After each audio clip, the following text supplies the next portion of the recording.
नहीं जी, I welcome all the respected guest ji, ख़ास तौर पे जनाब रज़ाउल्लाह ख़ान साहब, जनाब सलमान एहसन साहब, समीउल्लाह साहब, अब्दुल रहमान साहब और इनकी पूरी टीम को सियालकोट चैम्बर में हम खुशामदीद कहते हैं जी।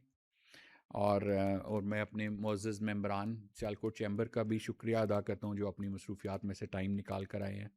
ये मेरी ही रिक्वेस्ट थी इनको, असद साहब को, कि हमें चार्टेड अकाउंटेंट फर्म्स की ज़रूरत है सियालकोट में, और सिर्फ एक ही नाम हर जगह पे, एयरपोर्ट की मीटिंग्स में जाएं तो वहाँ भी एक ही नाम, ड्राई पोर्ट, टेनरी जोन है हर जगह पे। और आप जिस तरह सिनर्जी में आप शॉर्ट कोर्सेज की भी बात कर रहे हैं, तो हमारा सियालकोट जो कि आप टेलर मेड टाइप आप कोर्सेज भी कर सकते हैं। हमारे टेम्प्रेरी इंपोर्ट बहुत ज़्यादा होती है हमारे बिजनेसेस में। सियालकोट में तमाम टेम्प्रेरी इंपोर्ट कर रहे हैं और फॉर री एक्सपोर्ट पर्पजेज़। उसके उसमें बड़ा बारीकी से ख्याल रखा जाता है कि जो चीज़ आई है वो सारी एक्सपोर्ट हो। एक्सपोर्ट एक दफ़ा में नहीं होती, वो मल्टीपल टाइम्स में होती है। फिर उसका एक ड्यूरेशन भी होती है कि पहले वो हमारा 5 साल का टाइम था, फिर उसे 9 महीने में कर दिया गया कि आपने you must have to export. अगर आप वो टाइमली एक्सपोर्ट ना करें तो काफ़ी जुर्माने हैं। तो हमें उसकी ट्रेंड मैन पावर की भी शॉर्टेज होती है कि जिसको ये आता हो कि कैसे इसकी क्या इम्पोर्टेंस है। अब जो पहले काम होते थे ना कि देसी तरीके से चल जाएगा, वो अब वो मतलब टाइम ख़त्म होता जा रहा है कि चल जाएगा। हमारा मतलब 90% ये काम होता था कि इधर गलती हो गई है तो अगले स्टेज पर उसको ठीक कर लेंगे, उधर गलती हो गई है तो अब उससे अगली स्टेज पर। इसी तरह पीआरए के मसले, तो वो हमें जो है ना जी, to the point, to the book, वो हमें चलना पड़ेगा, उसको फॉलो करना पड़ेगा। तो I think everybody need to be bookkeeping की इम्पोर्टेंस, और अपने खर्चों को आपने वेरीफाइबल बनाना है। हमें बहुत सारी चीज़ों का अभी भी नहीं पता। तो मेरा ख्याल है कि ये अगर हम एक लाइजॉन के साथ आप लोगों के साथ करेंगे तो वो हमारे लिए बहुत बेहतर होगा। आपके लिए तो होगा बाद की बात है, लेकिन पहले सबसे वो हमारे लिए बेहतर होगा। Being member, Synergy Incorporated is member of SCCI since 2015, and it's a one-stop business solution company. अब उस that Synergy is being transferred to the business community. ये sister concerns हैं, तो इसमें जो है इस वक्त टैक्स एडवाइजरी में, या फिर से if you talk about audits, तो टीम इज़ फुली केपेबल कि कोई इंटरनल ऑडिट्स हैं, एक्सटर्नल ऑडिट्स हैं, being QCR firm it won't be an issue. कोई प्रोडक्शन ऑडिट्स हैं, गैप एनालिसिस अगर कोई कंपनी करवाना चाह रही है कि जिसमें उनको लगता है कि yes you can visit our company and identify कि कहाँ कहाँ पर गैप्स। टैक्स में वी विल बी फोकसिंग, ठीक है, जिसमें आज एक सेगमेंट भी है। And then we have business advisory, ERP software. इंशाल्लाह आपसे आज हम इनाग्रेट करवाएंगे। We just got exclusive distribution of a UK based ERP named एक्फैम। प्लस आजकल नोटिस आ रहे हैं काफ़ी ज़्यादा डिजिटल इन्वॉइसिंग के उसके ऊपर। तो यूनी साल को टीम ने ही डेवलप किया है इन द नेम ऑफ आई सहूलत सॉफ्टवेयर, और जो इंटीग्रेट हो जाएगा FPR के साथ। Similarly if anyone is interested in setting up the international office, जिस तरह भी आपके ऑफिस में भी बात हो रही थी, तो at the moment we have our presence in UAE, UK, Canada, USA and Saudi Arabia. एक और है जिसको हम लॉन्च कर रहे हैं along with CRP, that's virtual CFO and virtual book keeping concept. Thank you so much. और of course I believe कि जब ये बुक कीपिंग जितनी सही तरीके से सियालकोट में होगी, तो एक तो कॉस्टिंग बड़ी अच्छे तरीके से हो जाएगी, मतलब हम प्रोडक्ट की कॉस्टिंग अच्छे तरीके से कर सकेंगे, और इवन लेन देन के मामलात या इवन पार्टनर्स के मामलात बड़े अच्छे तरीके से चलेंगे। क्योंकि अभी FTR के केस में शायद उस तरह जो है वो नोटिंग या वो नहीं हो रही थी, तो बहुत सी चीज़ें ना अनआइडेंटिफाइड भी रह जाती थी। ERP is not an accounting application only. ये पूरे operations को आपको, as the name says, enterprise resource planning, so you can sit on your seat and manage your resources. Resources के अंदर physical assets भी शामिल हैं और intangible assets भी शामिल हैं, receivables, fixed assets, तमाम की तमाम चीज़ें आप इसके अंदर manage कर सकते हैं। When as far as अगर हम पहले ज़मानों की बात करें तो we in an organization there were different facts for sales department sales का नंबर और बता रहा है, अकाउंट्स डिपार्टमेंट अकाउंट्स का सेल्स का नंबर और बता रहा है। सिमिलरली हर डिपार्टमेंट का अपना वर्जन था ट्रूथ का। Acha, what ERP does, it integrates everything. Pure modules, if you talk about sales, purchase, inventory, accounting, HR payroll, manufacturing planning, अब तो ERPs के अंदर इवन नए businesses आने की वजह से ये e-commerce businesses, digital marketing through CRMs, ये सब का सब ERP के अंदर हैंडल होता है. So the concept is this कि आपको version of truth एक मिलना चाहिए. आपकी अप्रूवल सिस्टम्स के अंदर हो रही हैं, आपकी डॉक्यूमेंट मैनेजमेंट सिस्टम, अभी आपकी फाइलें होती हैं बहुत बड़ी बड़ी ऑर्गेनाइजेशन के अंदर, पुरानी फाइलें पड़ी होती हैं, but you can store your data into your system. The document management system ERPs के अंदर आ गए हुए हैं, तो वो चीज़ों को इंटीग्रेट कर देती है. अच्छा, अब वक्ती तौर पे आपने कंसिडर करना है ERP is an investment, this is not an expense. अगर आप इस फ्रेम ऑफ लाइक सिमिलरली आप मशीनरी के ऊपर जब पैसा लगाते हैं तो that is your investment, that is not your expense. तो if you consider this as an investment that can bring many intangible benefits, सबसे पहली इंपॉर्टेंट चीज जो आप लोगों के बिजनेस के लिए, visibility comes in your hand. आपको नंबर्स नजर आएंगे बिकॉज उसी नंबर्स की बेसिस पे आपने डिसीजन मेकिंग करनी होती है. So that is all from my side. So I would request worthy President, please, if you can click, and we have a formal inauguration of ACFAM in Sialkot. Click.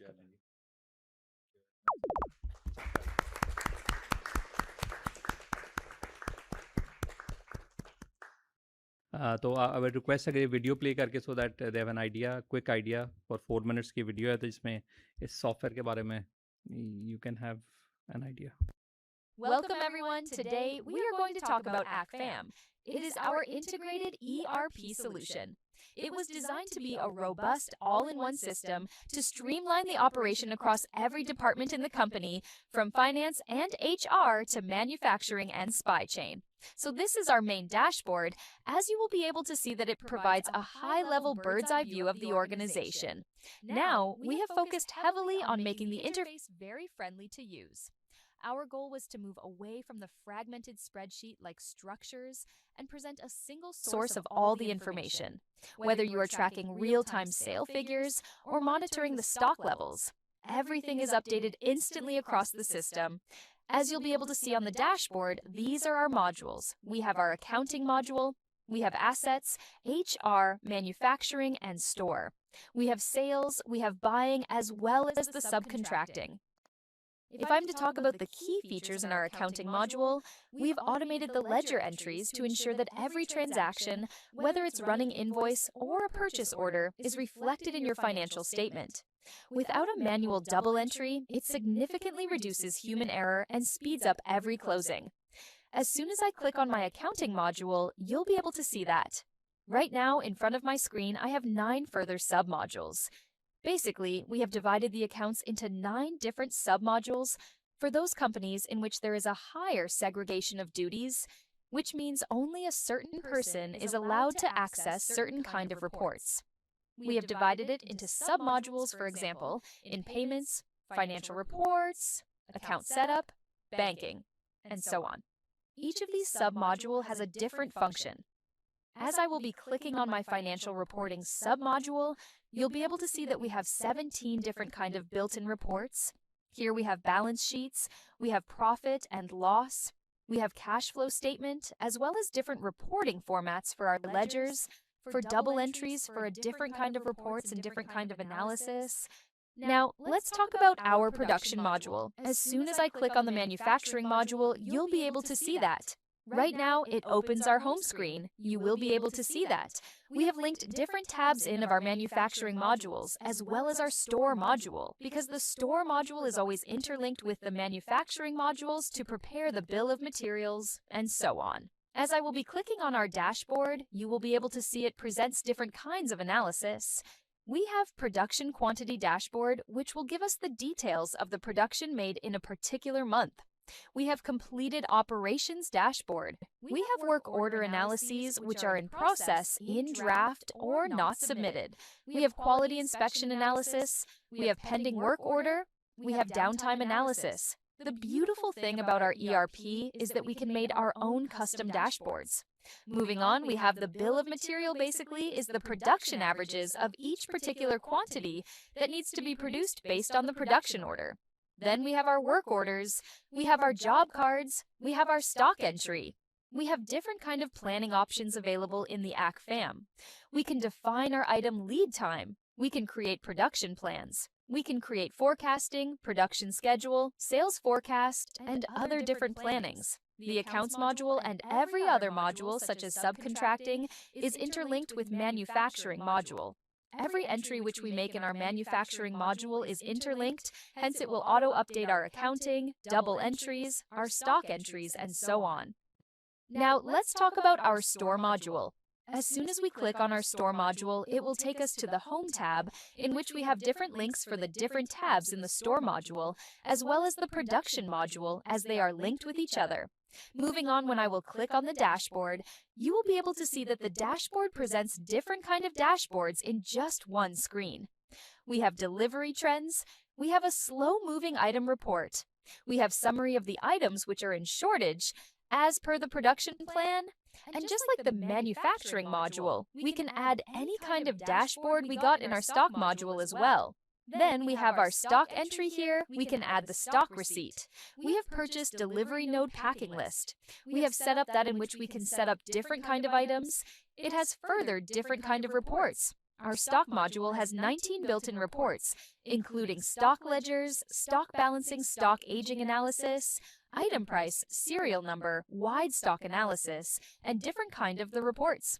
So this was our basic introduction of key modules. If you want to know more about ACFAM, you can book the free session today by just emailing back to us. अस्सलाम वालेकुम everyone. आज का एक बहुत important topic जिसको आज discuss करने लगे हैं। मोस्ट ऑफ द पर्सन्स जो यहाँ पे शायद मल्टीपल टाइम सुन चुके होंगे सस्टेनेबिलिटी और सबके माइंड में कुछ ना कुछ कन्फ्यूजन ज़रूर होगी, और मैं ट्राई करूँगा कि वो कन्फ्यूजन को थोड़ा बहुत ख़त्म करके जाऊँ और एक पाथ पे दिखा के जाऊँ कि what is sustainability, it's required and what is the long term plan for us कि हमने अपने आप बिजनेसेस को लॉन्ग रन में सस्टेन करवाना है। तो let's start with a simple question. छोटा सा मेरा इंट्रोडक्शन है। I M chartered accountant having 15 years of experience in advisory and IFRS compliances and taxation. I will share that presentation with all of you. You can study that. Just keep it from here. That's the question. Your buyer has a new question. Anyone who's working in sustainability era, कौन buyer क्या आपसे नया सवाल कर रहा है? Just think about the sustainability. Just participation from the guests. चले आपसे मैं ही सवाल करता हूँ। चले मैं सवाल करता हूँ। अगर आज आपका सप्लायर आपको कहे कि आप प्रूव दें कि आप सस्टेनेबल हो, आप में से कितनों के पास इसका जवाब है? Anyone? No. You can answer. You can answer.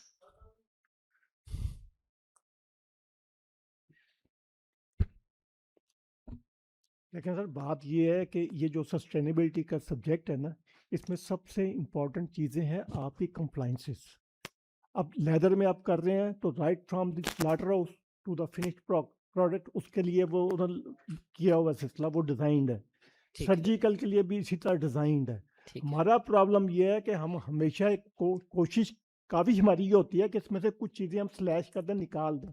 ये अब निकालना मुमकिन नहीं रहेगा, क्योंकि अब प्रोसेसेस जब से टेक्नोलॉजी आ गई है, ये इतने रेजिलियंस हो गए हैं, इनकी आपको इसको ओपनली दिखाना पड़ेगा। अब देखें सर्जिकल के लिए हर मुल्क आपसे ये कहता है कि आप जी यहाँ पे रजिस्ट्रेशन करवाएं, ठीक है जी। अब वो जो रजिस्ट्रेशन करवानी है, ये इस किस्म की जो प्रॉब्लम है ना, जब तक हम उन्हें अपने एंड पर रिजॉल्व नहीं करेंगे उस वक्त हम बाहर नहीं जा सकेंगे।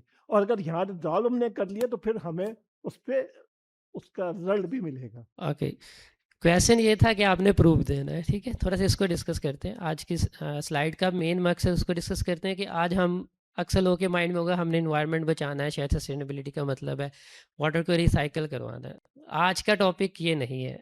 आई am not going to discuss about कि वेदर को कैसे बचाना है, पानी को कैसे साफ करना है। वी आर टॉकिंग अबाउट कि आपने अपने बिजनेस को फ्यूचर के लिए रेजिलिएंट कैसे बनाना है, आपका फ्यूचर लॉन्गर रन के अंदर कैसे सर्वाइव करेगा in the current era of sustainability. आज का टॉपिक ये है, हमने अपने को प्रॉफिटेबल रखना है लॉन्गर रन के अंदर, तो will focus on that, we can move forward. तो आज का एजेंडा बड़ा सिंपल है, वाई सस्टेनेबिलिटी। जानबूझ के मैंने वाई पहले रखा है और क्या होती है इसको बाद में रखा है, ताकि आपको थोड़ा सा इंटरेस्ट क्रिएट हो, you can get the idea why we are studying here the sustainability. After that what is sustainability and how it's hitting the Sialkot market.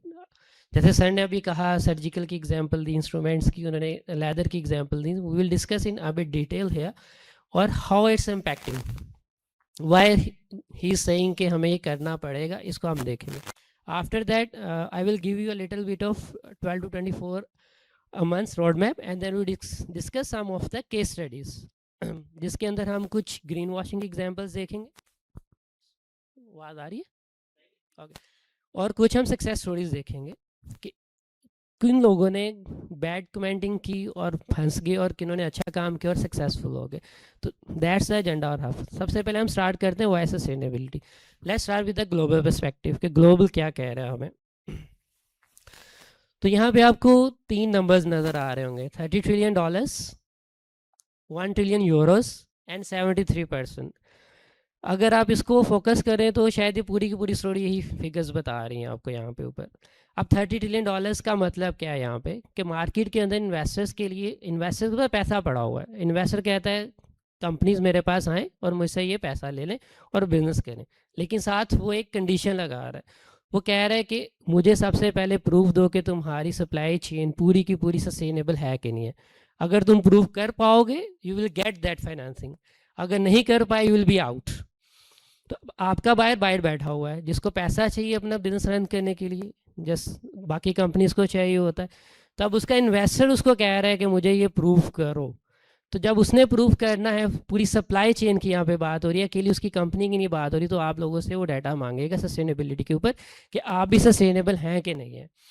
Second figure को देखा जाए तो $1 trillion यूरोस का एक बजट अनाउंस कर दिया गया है यूरोपियन यूनियन के अंदर। ये सिर्फ पॉलिसी की हद तक नहीं रहा, ये वो पैसा 2030 तक एक सेपरेटली एलोकेट कर दिया गया है। ये पैसा करेगा क्या, ये पैसा करेगा कि जो कंप्लाइंट बिजनेस है सस्टेनेबल उनको प्रेफर करेगा, उनको अपलिफ्ट करेगा, उनको ये पैसा दिया जाएगा, उनके लिए इन्वायरमेंट को बनाया जाएगा कि आप उसमें सक्सेसफुल हो सकें, और जो कंप्लाई नहीं कर रहे होंगे उनको आउट किया जाएगा, फेज आउट किया जाएगा, कंपनी को ख़त्म कर दिया जाएगा कि आप सस्टेनेबिलिटी को नहीं कंप्लाई कर रहे तो you are out. Third number अगर हम देखें तो 73%। एक सर्वे किया गया यूरोपियन यूनियन में, बायर्स जो आपका एंड यूज़र होता है, उनसे पूछा गया कि आप सस्टेनेबिलिटी को कितना प्रेफरेंस देते हैं, एंड दे सेड कि जब हम परचेजिंग के लिए जाते हैं आपका प्रोडक्ट, तो हम देखते हैं कि आप प्रोडक्ट के ऊपर सस्टेनेबिलिटी लिखा हुआ है कि नहीं लिखा हुआ, और आप सस्टेनेबली कंप्लाइंट कंपनी से परचेजिंग करना प्रेफर करते हैं। तो यहाँ पे अगर देखा जाए, investors pressure, the legal pressure from the governments and the buyer, ठीक है। अब 3 ही चीज़ें हमारे बिजनेस को ड्रैग कर रही होती हैं, और तीनों डिमांड कर रही हैं कि सस्टेनेबिलिटी। अगर ये तीनों डिमांड कर रही हैं तो इसका मतलब है कि आपकी direction of the market change हो चुकी हुई है। अब लोग सिर्फ क्वालिटी के ऊपर कॉम्प्रोमाइज़ नहीं करेंगे, अब वो कहेंगे क्वालिटी है अगर, तो हमें ये भी प्रूव करें कि आप सस्टेनेबल वेज के साथ काम कर रहे हैं, प्रोडक्ट प्रोड्यूस कर रहे हैं। नेक्स्ट स्लाइड के ऊपर चलते हैं। अच्छा, ये हो कैसे रहा है? अभी हमने पीछे देखा लीगली इन्फोर्समेंट हो रही है, तो लीगल इन्फोर्समेंट कैसे होती है, वो कुछ लॉज आते हैं। तो यहाँ पे कुछ लॉज के नाम लिखे हुए हैं, आपको स्लाइड में लग रहा होगा मैंने लहदा सारे नाम लिखे हैं, CBAM, CSRD, CDD, कुछ ये सेपरेट लॉज हैं। अभी थोड़ा थोड़ा हम इसको डिस्कस करते हैं, देन आप देखेंगे कि ये सारे लॉज एक सिंगल इकोसिस्टम का पार्ट है, ये स्टैंड अलोन नहीं है, हर एक का कोई ना कोई मकसद है एक सिस्टम के अंदर। Each and every law is interdependent with each other. सबसे पहले अगर CBAM की बात करें तो CBAM आपकी कार्बन्स के ऊपर टैक्स इम्पोज कर रहा है इस टाइम के ऊपर। अगर आपका प्रोडक्ट के अंदर जितना भी क्रेडिट कार्बन एमिशन है वो उसको टैक्स करेगा। सेकंड के ऊपर आ जाते हैं CSRD के ऊपर, वो कह रहे हैं कि मुझे स्कोप 1, स्कोप 2 एंड स्कोप 3 की रिपोर्टिंग दो। ये बायर डिमांड कर रहा है आपसे, जैसे पीछे मैंने बात की, बायर को प्रूव करना है कि वो सस्टेनेबल है और उसने पूरी सप्लाई चेन को प्रूव करना है, तो उसको आपसे डेटा चाहिए इन तीनों एंगल से। तो यहाँ पे रिपोर्टिंग की बात हो रही है जो आपने बायर को करनी है। थर्ड बात करें वैल्यू चेन ड्यू डिलीजेंस और इन्वायरमेंटल इम्पैक्ट, ये लॉ आपको कह रहा है कि आप सिर्फ अपनी कंपनी की हद तक रिस्पॉन्सिबल नहीं है। लाइक अगर आपका बायर बाहर बैठा हुआ है तो पीछे जहाँ से सप्लाईज ले रहा है उसके लिए रिस्पॉन्सिबल है, और पीछे जो सप्लायर आप बैठे हुए हैं जैसे सियालकोट के अंदर, आप भी अपनी पिछली सप्लाई चेन के लिए रिस्पॉन्सिबल हैं टिल जहाँ से प्रोडक्ट एक्चुअल में सोर्स हो रहा है, जिस ज़मीन से वो आ रहा है। हाइड्स हैं तो किस जगह से किस फॉर्म से आ रही हैं, गंदुम है तो किस जगह से उठ के आपकी मार्केट तक पहुंच रही है, तो आपने सोर्स तक जाना है। नेक्स्ट बात करें ट्रेसेबिलिटी की, अभी मैंने इसको बात कर भी दी कि आपने एंड तक जाना है, ट्रेस करना है पूरे मटेरियल को कहाँ कहाँ से होता हुआ एंड प्रोडक्ट तक पहुँचा है। रीच की बात करें तो केमिकल्स को रिस्ट्रिक्ट कर रहा है, बहुत से आपको पता है केमिकल्स हैं जो कार्सिनोजेनिक होते हैं, कैंसर कॉजिंग है या अदर बीमारियाँ पैदा कर रहे हैं, उसकी उन्होंने लिस्ट प्रोवाइड कर दी कि ये केमिकल्स अब बैन हो चुके हुए हैं।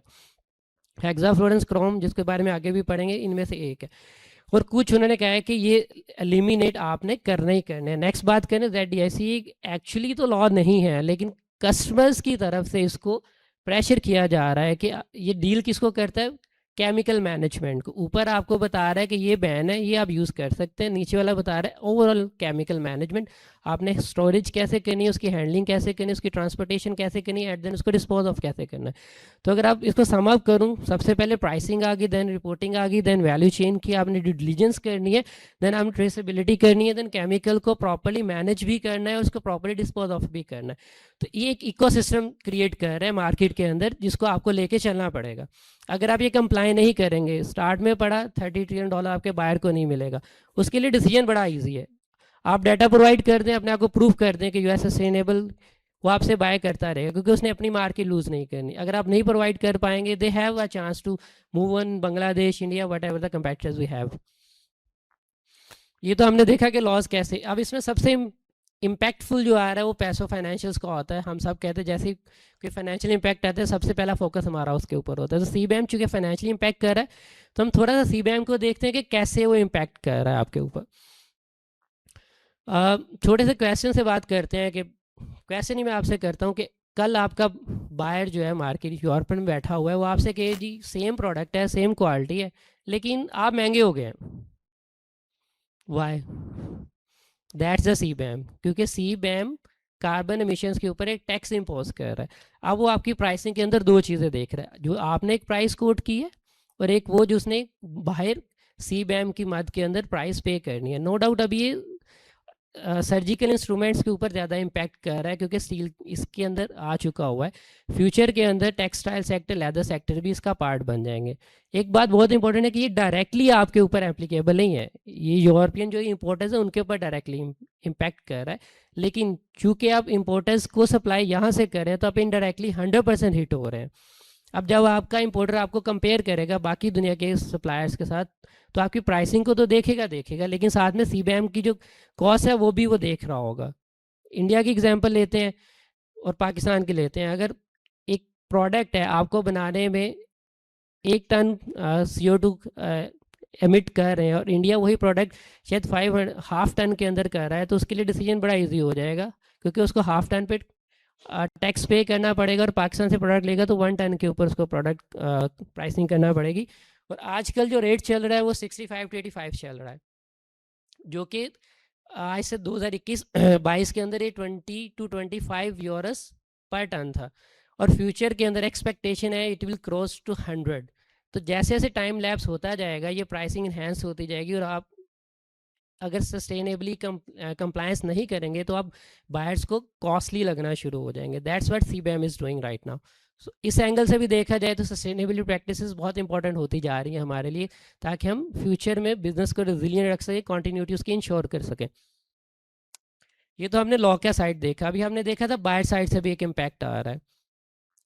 तो अगर हम 2018 की बात करें तो बायर हमारा क्या देख रहा था, सिर्फ प्राइस देख रहा था, क्वालिटी देख रहा था, टाइमली डिलीवरी, लेबर ऐसे 8000 को देख रहा था जो minimal requirements of labour laws हैं। लेकिन 2026 का बायर डिफरेंट चीज़ें देख रहा है, ये तो देख ही रहा है, उसके साथ उसकी ये भी लिस्ट आ गई है कि कार्बन फुट बताएं, स्कोप 1 to 3 की रिपोर्टिंग बताएं, आप Z to Z जैसी कंप्लायंस की बातें वो कर रहा है। जब तक आप इन पैरामीटर्स के ऊपर नहीं पूरा उतरेंगे आपके लिए बायर का ट्रस्ट विन करना मुश्किल होता चला जाएगा।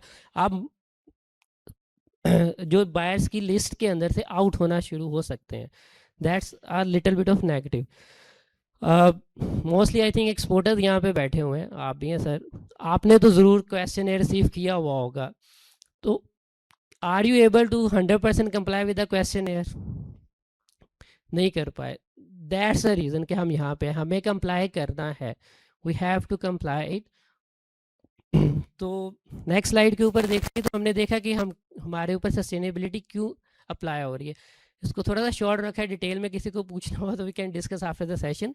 नेक्स्ट स्लाइड के ऊपर चलते हैं कि व्हाट इज सस्टेनेबिलिटी. हमने देख तो लिया कि सस्टेनेबिलिटी इंपॉर्टेंट क्यों है. नेक्स्ट स्लाइड पे चलें तो व्हाट इज सस्टेनेबिलिटी. लंबी चौड़ी स्लाइड है, इसको फिलहाल इग्नोर कर दें. सिंपल देखें, बिजनेस टर्म के अंदर शुरू में भी बात की थी कि हम सस्टेनेबिलिटी ये है कि हमने अपने बिजनेसेस को लॉन्गर रन में कंटिन्यू कैसे रखना है, सस्टेनेबल कैसे रखना है, रिजिलियंट कैसे रखना है. जो इन्वायरमेंटल आपने पढ़ा होगा या वाटर मैनेजमेंट, सोशल पढ़ा होगा, these are the by products. अगर हम चीज़ों को, बिजनेस को सस्टेन करना चाहते हैं तो हमें ये काम करने पड़ेंगे. तो मेन ऑब्जेक्टिव बिजनेसेस का सबसे पहले लॉन्गर रन के अंदर प्रॉफिटेबल रखना है. अच्छा, टेक्निकल इसकी डेफिनेशन भी है जिसकी हम बात करें तो हमने अपने रिसोर्सेज को इस तरह से यूज़ करना है कि आज तो हम यूज़ कर रहे हैं लेकिन फ्यूचर जनरेशन्स के लिए भी वो रिसोर्सेज अवेलेबल हो. अब ये ना हो कि हम सारा पेट्रोल अभी यूज़ करके ख़त्म कर दें, फ्यूचर जनरेशन्स के लिए पेट्रोल अवेलेबल ना हो. अगर पेट्रोल अवेलेबल नहीं है तो हमें अल्टरनेटिव एनर्जी रिसोर्सेज को तब तक डेवलप करके जाना है. पानी की बात करें, अभी हम साफ़ पानी सारे पी रहे हैं, हमें फ्यूचर जनरेशन्स के लिए भी इंश्योर करना है कि उनके लिए साफ़ सुथरा पानी अवेलेबल हो. ये ना हो कि हम सारा पानी गंदा करके यहाँ से चले जाएं. That's a technical normally discuss in the sessions, but आज का ये टॉपिक नहीं है, इट्स अ लॉन्ग टॉपिक. इस साइड के ऊपर इसके अंदर 3 आपके मेन पिलर्स हैं. एनवायरमेंटल, कि इन्वायरमेंट के अंदर आपने क्या बताना है उन्हें कि आप एनर्जी कैसे बना रहे हैं, उसको कैसे यूज़ कर रहे हैं. ठीक है, एमिशंस कैसे कर रहे हैं, वाटर को ट्रीट कर रहे हैं कि नहीं कर रहे, गंदा पानी नहरों में छोड़ी जा रहे हैं, ट्रीटमेंट के बाद साफ़ करके छोड़ रहे हैं, और पानी कितना यूज़ करें. These are the environmental side. The social side is कि आपके ऑर्गेनाइजेशंस के अंदर जो एम्प्लॉयज़ हैं आप उसको किस तरीके से ट्रीट करें, कैसा कंडूसिव इन्वायरमेंट आप उनको प्रोवाइड कर रहे हैं. एंड सेकेंड एस्पेक्ट के अंदर इमीडिएट विसिनिटी के अंदर जो आपकी सोसाइटीज़ होती हैं, आसपास जो लोग रह रहे होते हैं, आप उनके लिए कितने बेनिफिशियल है. आपने ये भी काम करना है, ये बताना है. ये सिर्फ करना नहीं है, करके आपने बताना भी है. बताने के बाद आपने प्रूफ भी देने हैं और उसको ऑथेंटिकेट भी थर्ड पार्टी से करवाना है, तब जाके लोग मानेंगे कि आप सस्टेनेबली काम कर रहे हैं. थर्ड के ऊपर गवर्नेंस का इसका पिलर है. गवर्नेंस क्या कहता है कि आपकी टॉप टू बॉटम आपकी अप्रोच होनी चाहिए, क्योंकि जब तक कोई चीज़ टॉप मैनेजमेंट उसको फोकस और फोर्स नहीं करवाएगी, नीचे छोटे एम्प्लॉयज़ उसको फॉलो नहीं करेंगे. ओके ठीक है, बातें आपने कर ली है, दैट्स ऑल. सेकेंड एस्पेक्ट इसका ट्रांसपेरेंट एंड एथिकल, कि जब आप रिपोर्टिंग करने जा रहे हैं तो आप कितने ट्रांसपेरेंट हैं अपनी ऑर्गेनाइजेशन को बताने के लिए, आप कितना एथिकली रिपोर्टिंग कर रहे हैं. यहाँ के ऊपर जब हम ग्रीन वॉशिंग के साथ इसको थोड़ा सा जोड़ेंगे, आप ज़्यादा बेटर अंडरस्टैंड कर पाएंगे why it's governance much much much important. इन तीनों पिलर्स के अंदर governance top of the notch है कि जो सबसे ज़्यादा इंपॉर्टेंट है. तो ये तीनों मिल के सस्टेनेबिलिटी बनाते हैं. अच्छा, नॉर्मली हमें लगता होगा कि सस्टेनेबिलिटी कोई शायद वेस्ट का कॉन्सेप्ट है, कि 100 साल 150 साल पहले उन्होंने डिस्कस करना शुरू. ग्लोबल वार्मिंग की बहुत बातें सुनते हैं टीवी के ऊपर, शोज़ होते हैं इसके ऊपर. डिस्कवरी को अगर कोई देखता है तो ढेरों ढेर और इसके ऊपर वो सेशंस उन्होंने किए हुए हैं. बट सस्टेनेबिलिटी कोई नया कॉन्सेप्ट नहीं है. अगर हम बैक 14 साल पीछे जाएँ तो इस्लाम हमें इसको सस्टेनेबिलिटी के बारे में बता रहा है. कैसे बता रहा है? इन्वायरमेंट की बात करें, सबसे पहले आज दुनिया क्या कह रही है, ट्रीज़ प्लांट करें. हमें 1400 साल पहले कहा गया था ट्री प्लांट करें, आपके लिए चैरिटी होगी. ठीक है, आज कह रहे हैं कि पानी को ज़ाया ना करें. 1400 साल पहले कहा गया था दरिया के किनारे पर भी बैठे हुए हैं तो आपने पानी को ज़ाया नहीं करना. मीन्स तब से हमें ये वैल्यूज़ दी गई हैं. अगर आप सोशल की बात करें तो कोई भी स्पिरिट नहीं, खुतबा हिज्जतुल विदा के अंदर नो वन इज सुपीरियर. तो यही बात आज हमें गोरे आगे सिखा रहे हैं कि जी सबको आपने कंडूसिव इन्वायरमेंट देना है. एम्प्लॉयज़ हैं बेशक, लेकिन उनके लाइफ स्टाइल हेल्दी होना चाहिए. सेम अगर बात करें गवर्नेंस की तो अगेन इसमें सिंपल है कि जो चीट करता है वो हम में से नहीं है. इतनी बड़ी एग्जांपल है कि इस्लाम के दायरा से भी खारिज हो जाता है. तो एक गवर्नेंस की बात है, is one of the most important. तो हम कोई नई चीज़ नहीं पढ़े, इस्लाम ने हमें चीज़ें सिखाई हैं, बस हम शायद इम्प्लीमेंट करने में थोड़ा सा पीछे रह गए. तो we have to re implement them. वापस अपने जो बेसिक असूल हैं उनके ऊपर आना पड़ेगा. अगर आप इस वे में अपनी ऑर्गेनाइजेशंस के अंदर इसको पोर्ट्रे करेंगे तो मेरा ख्याल है शायद ज़्यादा इम्पैक्ट जाएगा, लोग इसको बेटर वे में कंप्लाई करना शुरू हो जाएंगे। जैसे कि मैंने ऊपर हमने लॉस के अंदर देखा था, एक पूरी सप्लाई चेन है, it's a whole system, whole environment, जिसको आपने चेंज करना है। सिंपल एक रिपोर्टिंग की हद तक चीज़ नहीं है। तो यहाँ तक तो थी कि सस्टेनेबिलिटी है क्या। I try to be shorter, detail में किसी ने पूछना we can discuss in detail again. Next थोड़ा सा नैरो डाउन स्कोप करते हैं सियालकोट मार्केट के ऊपर। तो आपको कुछ नंबर्स नज़र आ रहे होंगे, these are just taken from website. ये 2021 के नंबर है, 2.2 बिलियन 25 का नंबर है। तो इसमें एक बहुत इंपॉर्टेंट पॉइंट आपको नज़र आ रहा होगा, 500,000 प्लस जॉब्स। तो सियालकोट की मार्केट की जो एक्सपोर्ट्स हैं उसके ऊपर तकरीबन 5 लाख फैमिलीज डिपेंडेंट है, 5 लाख जॉब्स ये मार्केट दे रही है। अगर हमारी एक्सपोर्ट्स हिट होती हैं तो it can be a total chaos in the market कि इतने बच्चों लोगों के रोज़गार को या जॉब्स को हम कैसे प्रोटेक्ट कर पाएंगे, कैसे रीडिस्ट्रीब्यूट इन कर लोकल मार्केट कर पाएंगे। नेक्स्ट देखा जाए, सर ने कहा था अभी प्रेसिडेंट साहब ने कि हमारे पाकिस्तान के अंदर भी इन्वायरमेंट वाले बहुत ज़्यादा एक्टिव हुए हुए हैं, वहाँ पे छापे भी मार रहे हैं, आपको फाइन्स भी कर रहे हैं कि चीज़ों को नॉर्मलाइज के। टेनरी की एग्जांपल दे रहे थे। इसके पीछे रीज़न क्या है? पाकिस्तान अभी रिसेंटली NDC 3.0 साइन किए, इससे पहले भी 2 कर चुका हुआ है। 3 के अंदर उन्होंने कमिट किया है कि हम अपनी जो वेस्ट कार्बन एमिशन है 50% तक रिड्यूस करेंगे। अब वो कैसे करेंगे? पॉलिसीज़ लाएंगे, उनको इम्प्लीमेंट करेंगे। तो न्यू लॉज तो आ ही रहे हैं। अभी IFRS S1 and S2 larger organisations के लिए इम्प्लीमेंट हो चुका है फेज अप्रोच के अंदर, लेकिन डाउन द रोड चूँकि अब 50% रिड्यूस करना है तो 50% बड़ी ऑर्गेनाइजेशन तो नहीं कर रही एमिट। तो इसका मतलब है पाइपलाइन के अंदर है छोटी ऑर्गेनाइजेशंस के लिए भी कि आप सस्टेनेबिलिटी कंप्लायंट हो, इन्वायरमेंट को कंट्रोल करें, अपने वाटर वेस्ट को कंट्रोल करें। तो अच्छा, इसमें एक थोड़ी सी गुड न्यूज़ भी है। पिछले अगर 5 डेकेड्स की बात की जाए तो सियालकोट के ऊपर क्योंकि एक्सपोर्ट मार्केट में अगाहे बगाहे कोई ना कोई कंप्लायंस की रिक्वायरमेंट आती रही है, कभी लेबर लॉज आ गए, कभी इन्वायरमेंट वाले आ गए, वो कंपनीज़ के लेवल्स के ऊपर लॉज वगैरह आते रहे जिनको आप कंप्लाई करते रहे हैं, आप कुछ ना कुछ चीज़ों को इम्प्लीमेंट करते रहे हैं। तो एक आपके DNA में अवेलेबल है कि आप कंप्लायंस करते आए हैं। वो जैसे भी किए हैं, आपने बायस के प्रेशर्स में किए हैं, आपने कुछ इंटरनेशनल लॉज या रेगुलेशंस के फ्रेमवर्क्स के अंदर किए हैं, लेकिन आप करते रहे हैं। तो सिस्टम की बेस अवेलेबल है आप लोगों के पास। अब करना क्या है कि उसके अंदर सस्टेनेबिलिटी को सिर्फ ऐड करना है। जहाँ जहाँ आपने कंप्लायंस सिस्टम ऑलरेडी अप्लाई किए हुए हैं वहाँ पे आपने हर जगह के ऊपर सस्टेनेबिलिटी को साथ ऐड करते जाना। You can get the you can get the data. मैं श्योरिटी के साथ कह सकता हूँ तकरीबन 65 to 75% ऑफ द डाटा जो सस्टेनेबिलिटी रिपोर्टिंग के लिए चाहिए आपकी ऑर्गेनाइजेशन के अंदर ही आपको मिल जाएगा। वो सिर्फ कलेक्ट नहीं हो रहा प्रॉपर सिस्टम के थ्रू, वो एक प्रॉपर सिस्टम बन जाएगा, यू कैन कलेक्ट इट। थोड़ा सा नेक्स्ट देखते हैं, सियालकोट में आते हैं तो ऑब्वियसली लेदर की बात करें तो बनता नहीं है, तो सबसे पहले लेदर की इंडस्ट्री को डिस्कस करते हैं। लेदर की इंडस्ट्री बहुत स्ट्रॉन्ग भी है सियालकोट के अंदर, एक अच्छा नाम है दुनिया के अंदर, लेकिन इसके ऊपर प्रेशर्स भी उतने ज़्यादा आ रहे हैं। सबसे पहला प्रेशर तो हमारा लेगेसी रिस्क एक चल रहा है। सियालकोट की मार्केट के बारे में, लेदर इंडस्ट्री के बारे में यूरोपियन कंट्रीज़ के अंदर एक पुराना एक कॉन्सेप्ट चल रहा है कि वेस्ट को प्रॉपर्ली मैनेज नहीं करते, इनहेरेंट रिस्क है, जिसको नो डाउट बहुत हद तक आप लोगों ने इम्प्रूव भी किया है, लेकिन एक जब लेगेसी रिस्क दिमाग में घुसा और फिर सस्टेनेबिलिटी के लॉज इतने हैवी आ जाए तो उसको क्वाड्रुपल कर देते हैं। तो ये एक चैलेंज है कि आपने माइंडसेट को कैसे चेंज करना है उनके। For that you have to put a bit of extra efforts. तो एक सेकंड नया प्रेशर जो अभी करंटली आ रहा है वो रीच एंड ZDHC की तरफ से आ रहा है कि केमिकल्स को आपने कैसे मैनेज करना है। और द मोस्ट इम्पॉर्टेंट वन जिसका सबसे बड़ा मसला भी अभी सर ने भी बताया था, आपने अपनी हाइट्स की ट्रेसेबिलिटी दिखानी है। अब पाकिस्तान में सबसे बड़ा मसला है कि जब आप खाले खरीदो तो पता नहीं होता कि बकरा पला कहाँ पे है या गाय पली कहाँ पे है, क्योंकि मोस्ट ऑफ द हाइट्स जो हमारी कंट्री में इकट्ठी होती है बकरा ईद पे होती हैं। मिडल मैन्स होते हैं जो आपको खाले प्रोवाइड कर रहे होते हैं, आप उसको प्रोसेस कर रहे होते हैं। It's a challenge, but start कर सकते हैं इसको भी टेस्ट आउट करना, नॉर्मलाइज करना। आगे जाके थोड़ा सा देखेंगे कि हम ये किस तरह से थोड़ा बहुत किया जा सकता है। तो दीज आर न्यू प्रेशर्स। लेकिन इसके साथ एक गुड न्यूज़, एक करंट एसेट जो आपका लेदर इंडस्ट्री के अंदर है वो टैनरी जोन है। आप लोगों ने ऑलरेडी बना लिया, कंपनीज ऑलरेडी वहाँ पे शिफ्ट कर रही हैं और आपने एक सेंट्रलाइज ETP प्लांट भी बना लिया हुआ है। तो आपका जो एक लेगेसी रिस्क था कि वेस्ट को प्रॉपर्ली मैनेज नहीं कर रहे, वो कैन मैनेज थ्रू दैट। अगर आप जोन के अंदर कंपनी ले जाते हैं और वहाँ पे सेंट्रलाइज ये सारा क्लीनिंग का प्रोसेस हो रहा है, it will be a good opportunity for all the leather industry कि अपना लेगेसी रिस्क को रिमूव करें, फिर ट्रेसेबिलिटी और केमिकल के जो लॉज हैं उनको कंप्लाई करना शुरू कर दें।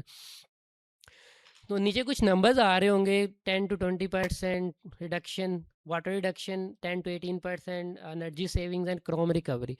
ये भी कोई WWF ने यहाँ पे कुछ प्रोजेक्ट्स किए हैं कुछ ऑर्गेनाइजेशंस के अंदर लेदर इंडस्ट्री से रिलेटेड। वो उन्होंने कुछ रिकमेंडेशंस दी जिनको कंपनीज ने कंप्लाई किया। कंप्लाई करने के बाद उन्हें बेनिफिट्स आए कि उन्होंने वाटर यूजेज जो है 10 से 20% कम किया है। सेम फॉर दैट कि एनर्जी सेविंग 10 से 18% तक हो गई है। इसी तरीके से आप लोगों ने क्रोम रिकवरी भी की, जिसको रीयूज़ कर सकते हैं। क्रोम वन होता है important chemical in leather industry. अगर कोई लेदर इंडस्ट्री से बैठा हो यहाँ पे तो वो बता सकते हैं। तो ये 3 चीज़ें उन्होंने की हैं, रीयूजेबिलिटी भी आ गई, वाटर की कॉस्ट भी कम होगी और आपकी एनर्जी कॉस्ट भी कम होगी। तो यू आर बेनिफिशियरी।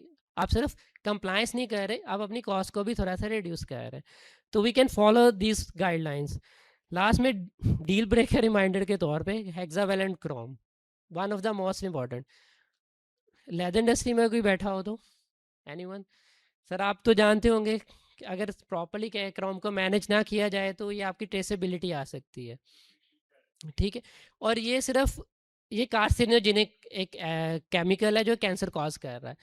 तो अगर आपकी ट्रेसेबिलिटी किसी प्रोडक्ट के अंदर आ गई, सिर्फ आपका वो प्रोडक्ट रिजेक्ट नहीं होगा, पूरी कंसाइनमेंट भी रिजेक्ट होगी और शायद आपकी वो होल ऑर्गेनाइजेशन भी आउट हो जाए और ओवरऑल सियालकोट की मार्केट के ऊपर फिर एक टैग लग जाएगा, ये पता नहीं प्रॉपरली अपना वेस्ट जो है केमिकल का मेंटेन नहीं कर रहे। इवन आपने ETP भी बना लिया, सेंट्रलाइज आपने टैनिक जोन भी बना लिया। तो इस क्रोम 4 क्रोम 6 सॉरी क्रोम 6 या इट्स हाईली डेंजरस। तो ये कह लें कि नो एंट्री है। अगर ये जी अगर ये आ जाता है तो समझे आप मार्केट से बिल्कुल आउट है। तो इसके ऊपर आप लोगों ने जब यूज़ कर रहे हैं, जब स्टोरेज कर रहे हैं, फिनिश गुड्स के अंदर जब आप फिनिश गुड्स को स्टोर कर रहे हैं, वहाँ तक आपने इसको बहुत केयर के साथ चलना है। लेदर के बाद थोड़ा सा डिस्कस करते हैं हम sports goods and surgical instruments की बात करते हैं। तो आप यहाँ पे देख रहे होंगे एडिडास एंड नाइकी की मैंने एक एग्जांपल ली है कि उन्होंने आपसे कार्बन का data, chemical list, carbon footprint और environment labour plus environmental expectations मांगना शुरू हो गए। PFAS लिस्ट है आपकी जिसके अंदर उन्होंने कुछ केमिकल जो कोटिंग्स में यूज़ होते हैं उनको कहा है कि ये बैंड है, इनको आप with the passage of time इसको फेज आउट करें। तो आपको उसके ऑल्टरनेटिव्स भी ढूंढने हैं। ये ना हो कि फ्यूचर में या बिल्कुल 100% बैन हो जाए तो आप कंपनीज आपको कि आप यहाँ से फारिग ही हो जाए। तो इस चीज़ को हमने बहुत देखना है। सेम फेयरवे स्टाइल है कि लेबर के लिए आपने कैसे कंडूसिव इन्वायरमेंट बनाया हुआ है। अब ऐसे डॉक्यूमेंटेशन तक नहीं रह गया कि आपसे डॉक्यूमेंटेशन करके प्रोवाइड कर देंगे तो it will be good enough. They will visit, उन्होंने थर्ड पार्टी वेरिफिकेशन भी इसके ऊपर रखी है, ऑडिट भी रखा है। तो you have to manage this actively rather than on paper work. ये पेपर वर्क से निकल के अब इम्प्लीमेंटेशन की तरफ आ चुकी हैं चीज़ें। नेक्स्ट सर्जिकल इंस्ट्रूमेंट की बात करते हैं। ऑब्वियसली MDR आपका बहुत प्रोमिनेंट स्टैंडर्ड रहा है जिसको आप फॉलो करते थे और क्वालिटी के ऊपर आप सर्जिकल इंस्ट्रूमेंट्स बेच रहे थे। लेकिन इसके साथ उन्होंने कहा ठीक है आपकी क्वालिटी तो बहुत अच्छी है, इसकी जो पैकेजिंग है क्या वो सस्टेनेबल है? आपको पता है इंस्ट्रूमेंट्स पैक होते हैं तो बहुत हैवी पैकेजिंग होती है, क्या आपने रीयूजेबल यूज़ किया उसका भी डाटा प्रोवाइड करें। अब सिर्फ MDR के ऊपर आपकी स्क्रूटनी नहीं हो रही, पैकेजिंग मटेरियल है। आप आगे देखें तो वो मांग रहे हैं इन्वायरमेंटल सर्टिफिकेशन आपसे, ऐसा तो 40,001 आपसे मांग रहे हैं। वो कह रहे हैं ठीक है जी कार्बन डेंसिटी ऑफ स्टील की कितनी है, क्योंकि स्टील ऑलरेडी CBAM के अंदर भी आ चुका हुआ है, कार्बन टैक्स भी लग चुका हुआ है। उसके साथ स्टील जो हाई इंटेंसिव कार्बन एमिशंस करता है। तो आपने जब इन सारी चीज़ों का डाटा देना, इन सबको मिल के वो आपकी असेसमेंट करेंगे। एक छोटी सी एग्जांपल लेते हैं, आप और आपकी सेकंड कंट्री का एक कंपेटिटर है, क्वालिटी दोनों की सेम है, प्राइस दोनों की सेम है, आप ISO 14000 कंप्लाइंट नहीं है, आपने कार्बन फुटप्रिंट का डाटा उन्हें नहीं प्रोवाइड किया और इंडिया में बैठे बांग्लादेश में बैठे एक सप्लायर हो जो दोनों चीज़ें आपको प्रोवाइड कर रहा है, तो सप्लायर किसके पास जाएगा? Choice is very simple for him. तो हमने इन चीज़ों को कंप्लाई करवाना है। अगर आप देखें हमने ओवरऑल ग्लोबल ट्रेंड देखा, सियालकोट की बात की, उसके अंदर leather sector, sports goods, surgical instruments, सारे के सारे एक ही डायरेक्शन में जा रहे हैं। डिफरेंट रूल्स हो सकते हैं, डिफरेंट लॉज हर इंडस्ट्री के लिए हो सकते हैं, बट उनकी डायरेक्शन सेम है कि आपने सस्टेनेबल रहना है, आपने इन्वायरमेंट को प्रोटेक्ट करना है, आपने ह्यूमंस जो आपके आसपास रह रहे हैं, ऑर्गेनाइजेशन के अंदर लेबर वर्क कर रही है, आप उनको कंडूसिव इन्वायरमेंट देना ही देना है. These are two main directions of the current market. तो ये हमने थोड़ा सा डिस्कस किया कि सियालकोट की मार्केट के ऊपर क्या क्या इफेक्ट्स आ रहे हैं. अब हम थोड़ा सा देखते हैं कि अपॉर्चुनिटी कॉलम आपके पास क्या है, आपके पास चॉइसेस क्या हैं. सिर्फ 3 चॉइसेस ही हो सकती हैं कि आप लीडर बन जाएं, आप आज से काम स्टार्ट करें, आज से अपने सारे प्रोसेसेस के अंदर सस्टेनेबिलिटी का डाटा कलेक्ट करना शुरू करें, वेरीफाइबल होना चाहिए, जब ऑडिट होता है आप उनको प्रूव कर सके और आप मार्केट लीडर बन जाए. आप क्या कर सकेंगे मार्केट लीडर बन के? कुछ कंपनीज ने किया, आगे हम देखेंगे, वो प्रीमियम प्राइस चार्ज कर रही है. लॉन्ग टर्म के अंदर उन्होंने मल्टी ईयर कॉन्ट्रैक्ट्स विन किए हैं उन्होंने. तो these are the benefits of sustainability leader. Second option आपके पास क्या है? अभी तो बहुत ज़्यादा प्रेशर शायद आप लोगों को महसूस नहीं हो रहा है, लेकिन फ्यूचर में थोड़ा सा प्रेशर आएगा. जब आपका बायर कहेगा ये करोगे तो मैं तुमसे प्रोडक्ट लूँगा, सर पे पड़ गई, फिर आप करना शुरू कर देते हैं. नो डाउट आप शायद कोई मार्केट को मेंटेन तो कर दें, सप्लायर को बचा दें फ़ौरन, क्योंकि उसकी डिमांड प्रेशर आ जाएगा, लेकिन आप फिर मार्जिन आपके स्क्वीज हो जाएंगे क्योंकि आप बहुत प्रेशर के अंदर काम कर रहे होंगे और आपने सस्टेनेबिलिटी को अपने प्रोडक्ट के अंदर प्रॉपर्ली एम्बेड नहीं किया हुआ होगा. थर्ड ऑप्शन आपके पास क्या है? आप सिंपली कहते हैं देखा जाएगा, जब सस्टेनेबिलिटी आएगी फिर देखेंगे क्या करना है, और हमने नहीं ये करना, बहुत कॉस्ट है, ये है वो है. आप नहीं करते. अवेंचुअली क्या होगा? अभी हमने पिछले लॉस देखे हैं, पूरा इकोसिस्टम चेंज हो रहा है. अवेंचुअली वो आप वहाँ से मार्केट को लूज़ करना शुरू कर देंगे. आपको मूव करना पड़ेगा अच्छा लोकल मार्केट में. और जैसे आपको बता चुका हूँ कि लोकल मार्केट के अंदर भी अब न्यू रूल्स एंड लॉज इसी डायरेक्शन के अंदर आ रहे हैं, तो शायद आप सस्टेनेबल इतने फाइन्स आपको हो जाए कि आपकी प्रॉफिट ही जो है लॉसेस में कन्वर्ट हो जाए. तो how would you survive in the future? तो डिसीजन आपके लिए है कि आप लोगों ने क्या करना है, लीडर्स बनना है, फॉलोअर्स बनना है, या नॉन कंप्लाइंट बनना है. That's up to you. अभी हमने देखा हम क्या कर सकते हैं. ऑब्वियसली उनको करने के लिए कुछ हर्डल्स भी होंगे, कुछ चैलेंजेस भी होंगे, तो मैंने कुछ फ्यू ऑफ द चैलेंजेस यहाँ पे हाईलाइट करने की कोशिश की है और आगे उनके कुछ इश्यूज भी बताया, सॉल्यूशंस भी बताएं कि आप क्या सॉल्यूशंस अडॉप्ट कर सकते हैं. सबसे पहले पाकिस्तान का सबसे बड़ा मसला एनर्जी रिलायबिलिटी है, ठीक है. और सेकेंडली हमारा जो ग्रिड का एमिशन फैक्टर दुनिया में हाईएस्ट वंस में से है. How you can tackle it? आप सोलर लगा सकते हैं, हाइब्रिड अप्रोच के अंदर जा सकते हैं. ऑब्वियसली इसलिए फाइनेंस चाहिए, फाइनेंस की शॉर्टेज है, आपको इन्वेस्टमेंट करनी है, तो you can benefit from the green financing. SBP ने भी बैंक्स को कहा है कि आप लोगों ने इतने % ग्रीन फाइनेंसिंग रिड्यूस रेट पे देनी है. आजकल ग्रीन फाइनेंसिंग आपको पाकिस्तान में भी रिड्यूस रेट्स पे अवेलेबल, इंटरनेशनली भी अवेलेबल है.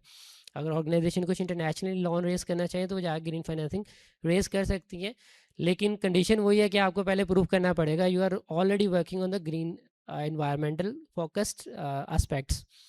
नेक्स्ट है सप्लाई चेन ओपेसिटी है, मेजरमेंट गैप है, स्किल शॉर्टेजेस है, जिसको आप वर्कशॉप्स वगैरह से कंसल्टेंट्स को हायर करके फिलअप कर सकते हैं.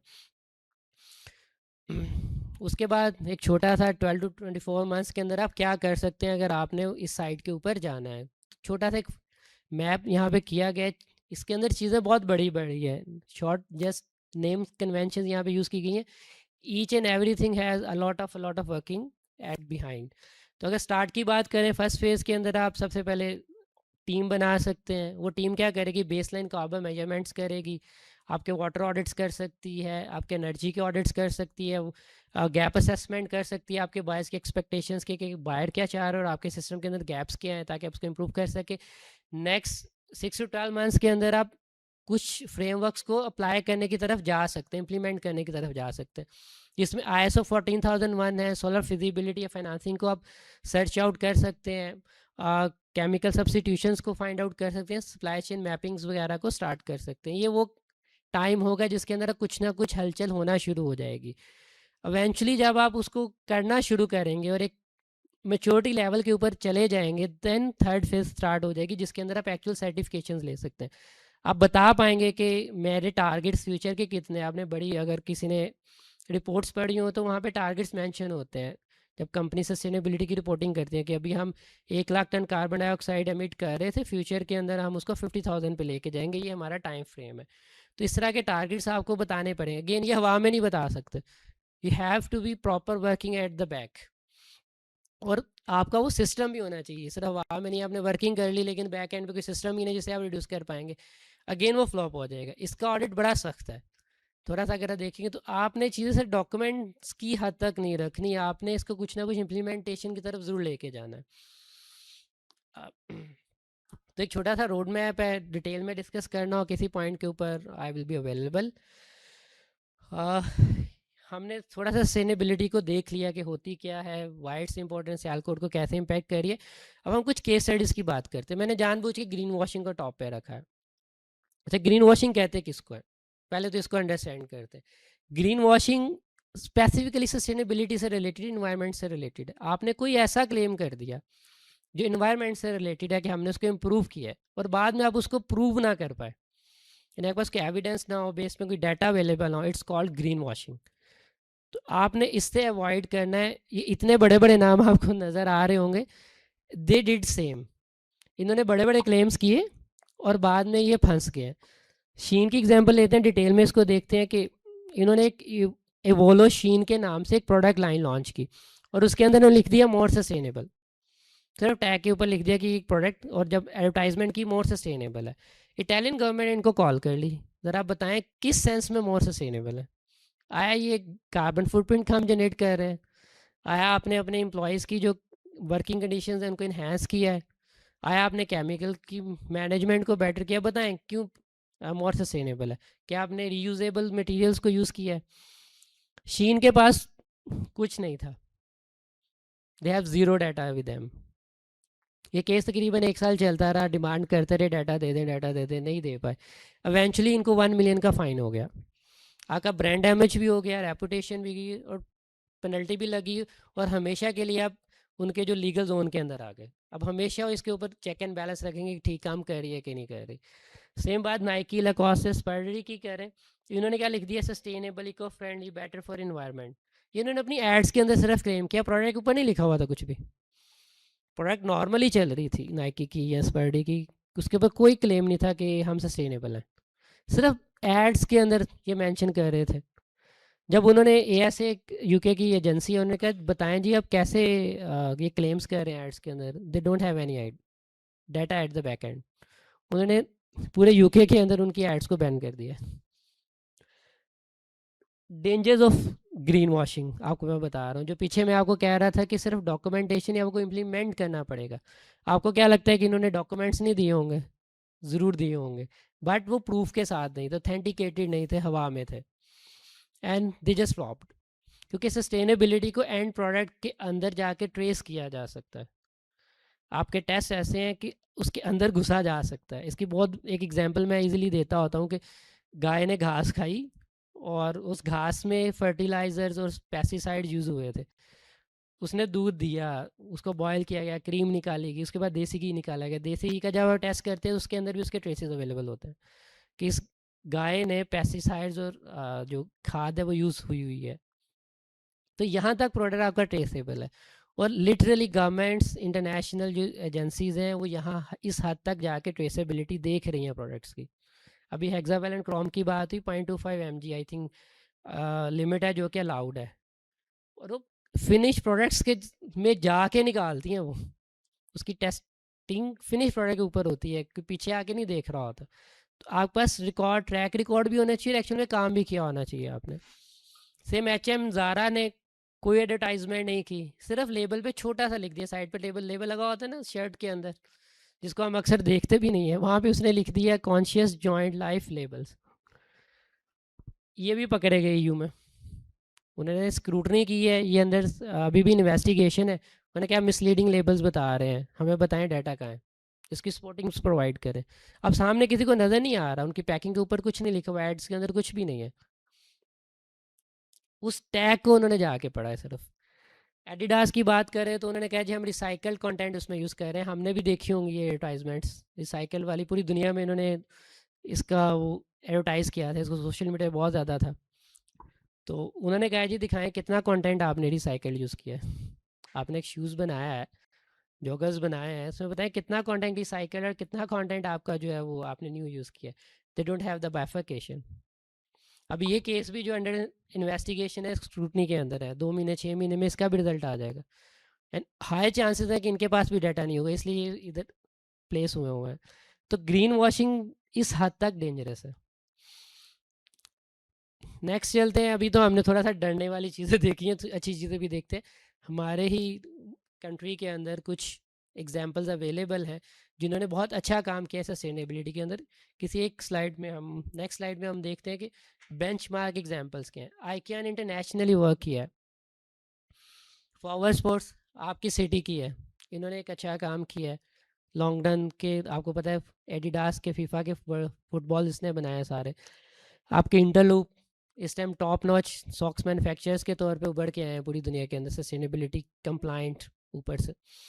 हम थोड़ी सी डिटेल में आइकिया की बात करते हैं। आइकिया के अंदर कस्टमर्स का भी प्रेशर था और ईयू का भी प्रेशर था। उन्होंने कहा जी आइकिया के अगर देखा जाए तो स्टील है यूज़ कर रहे हैं, लोहा यूज़ कर रहे हैं, वो लकड़ी यूज़ करते हैं जो डिफॉरेस्टेशन से लिंक कर रही है, लेदर यूज़ होता है, आपकी कॉटन यूज़ होती है। सारे सोर्सेज ऐसे हैं जो डिफॉरेस्टेशन से लिंक कर रहे थे, और स्टील की वजह से कार्बन इंटेंसिटी बहुत ज़्यादा थी। तो आइकिया पे प्रेशर था, उन्होंने इस प्रेशर को थ्रू सप्लाई चेन था, बहुत बड़ा ब्रांड है पूरी दुनिया में फैला हुआ, प्रेशर आना शुरू हुआ, उन्होंने उसको अपॉर्चुनिटी में कैसे कन्वर्ट किया।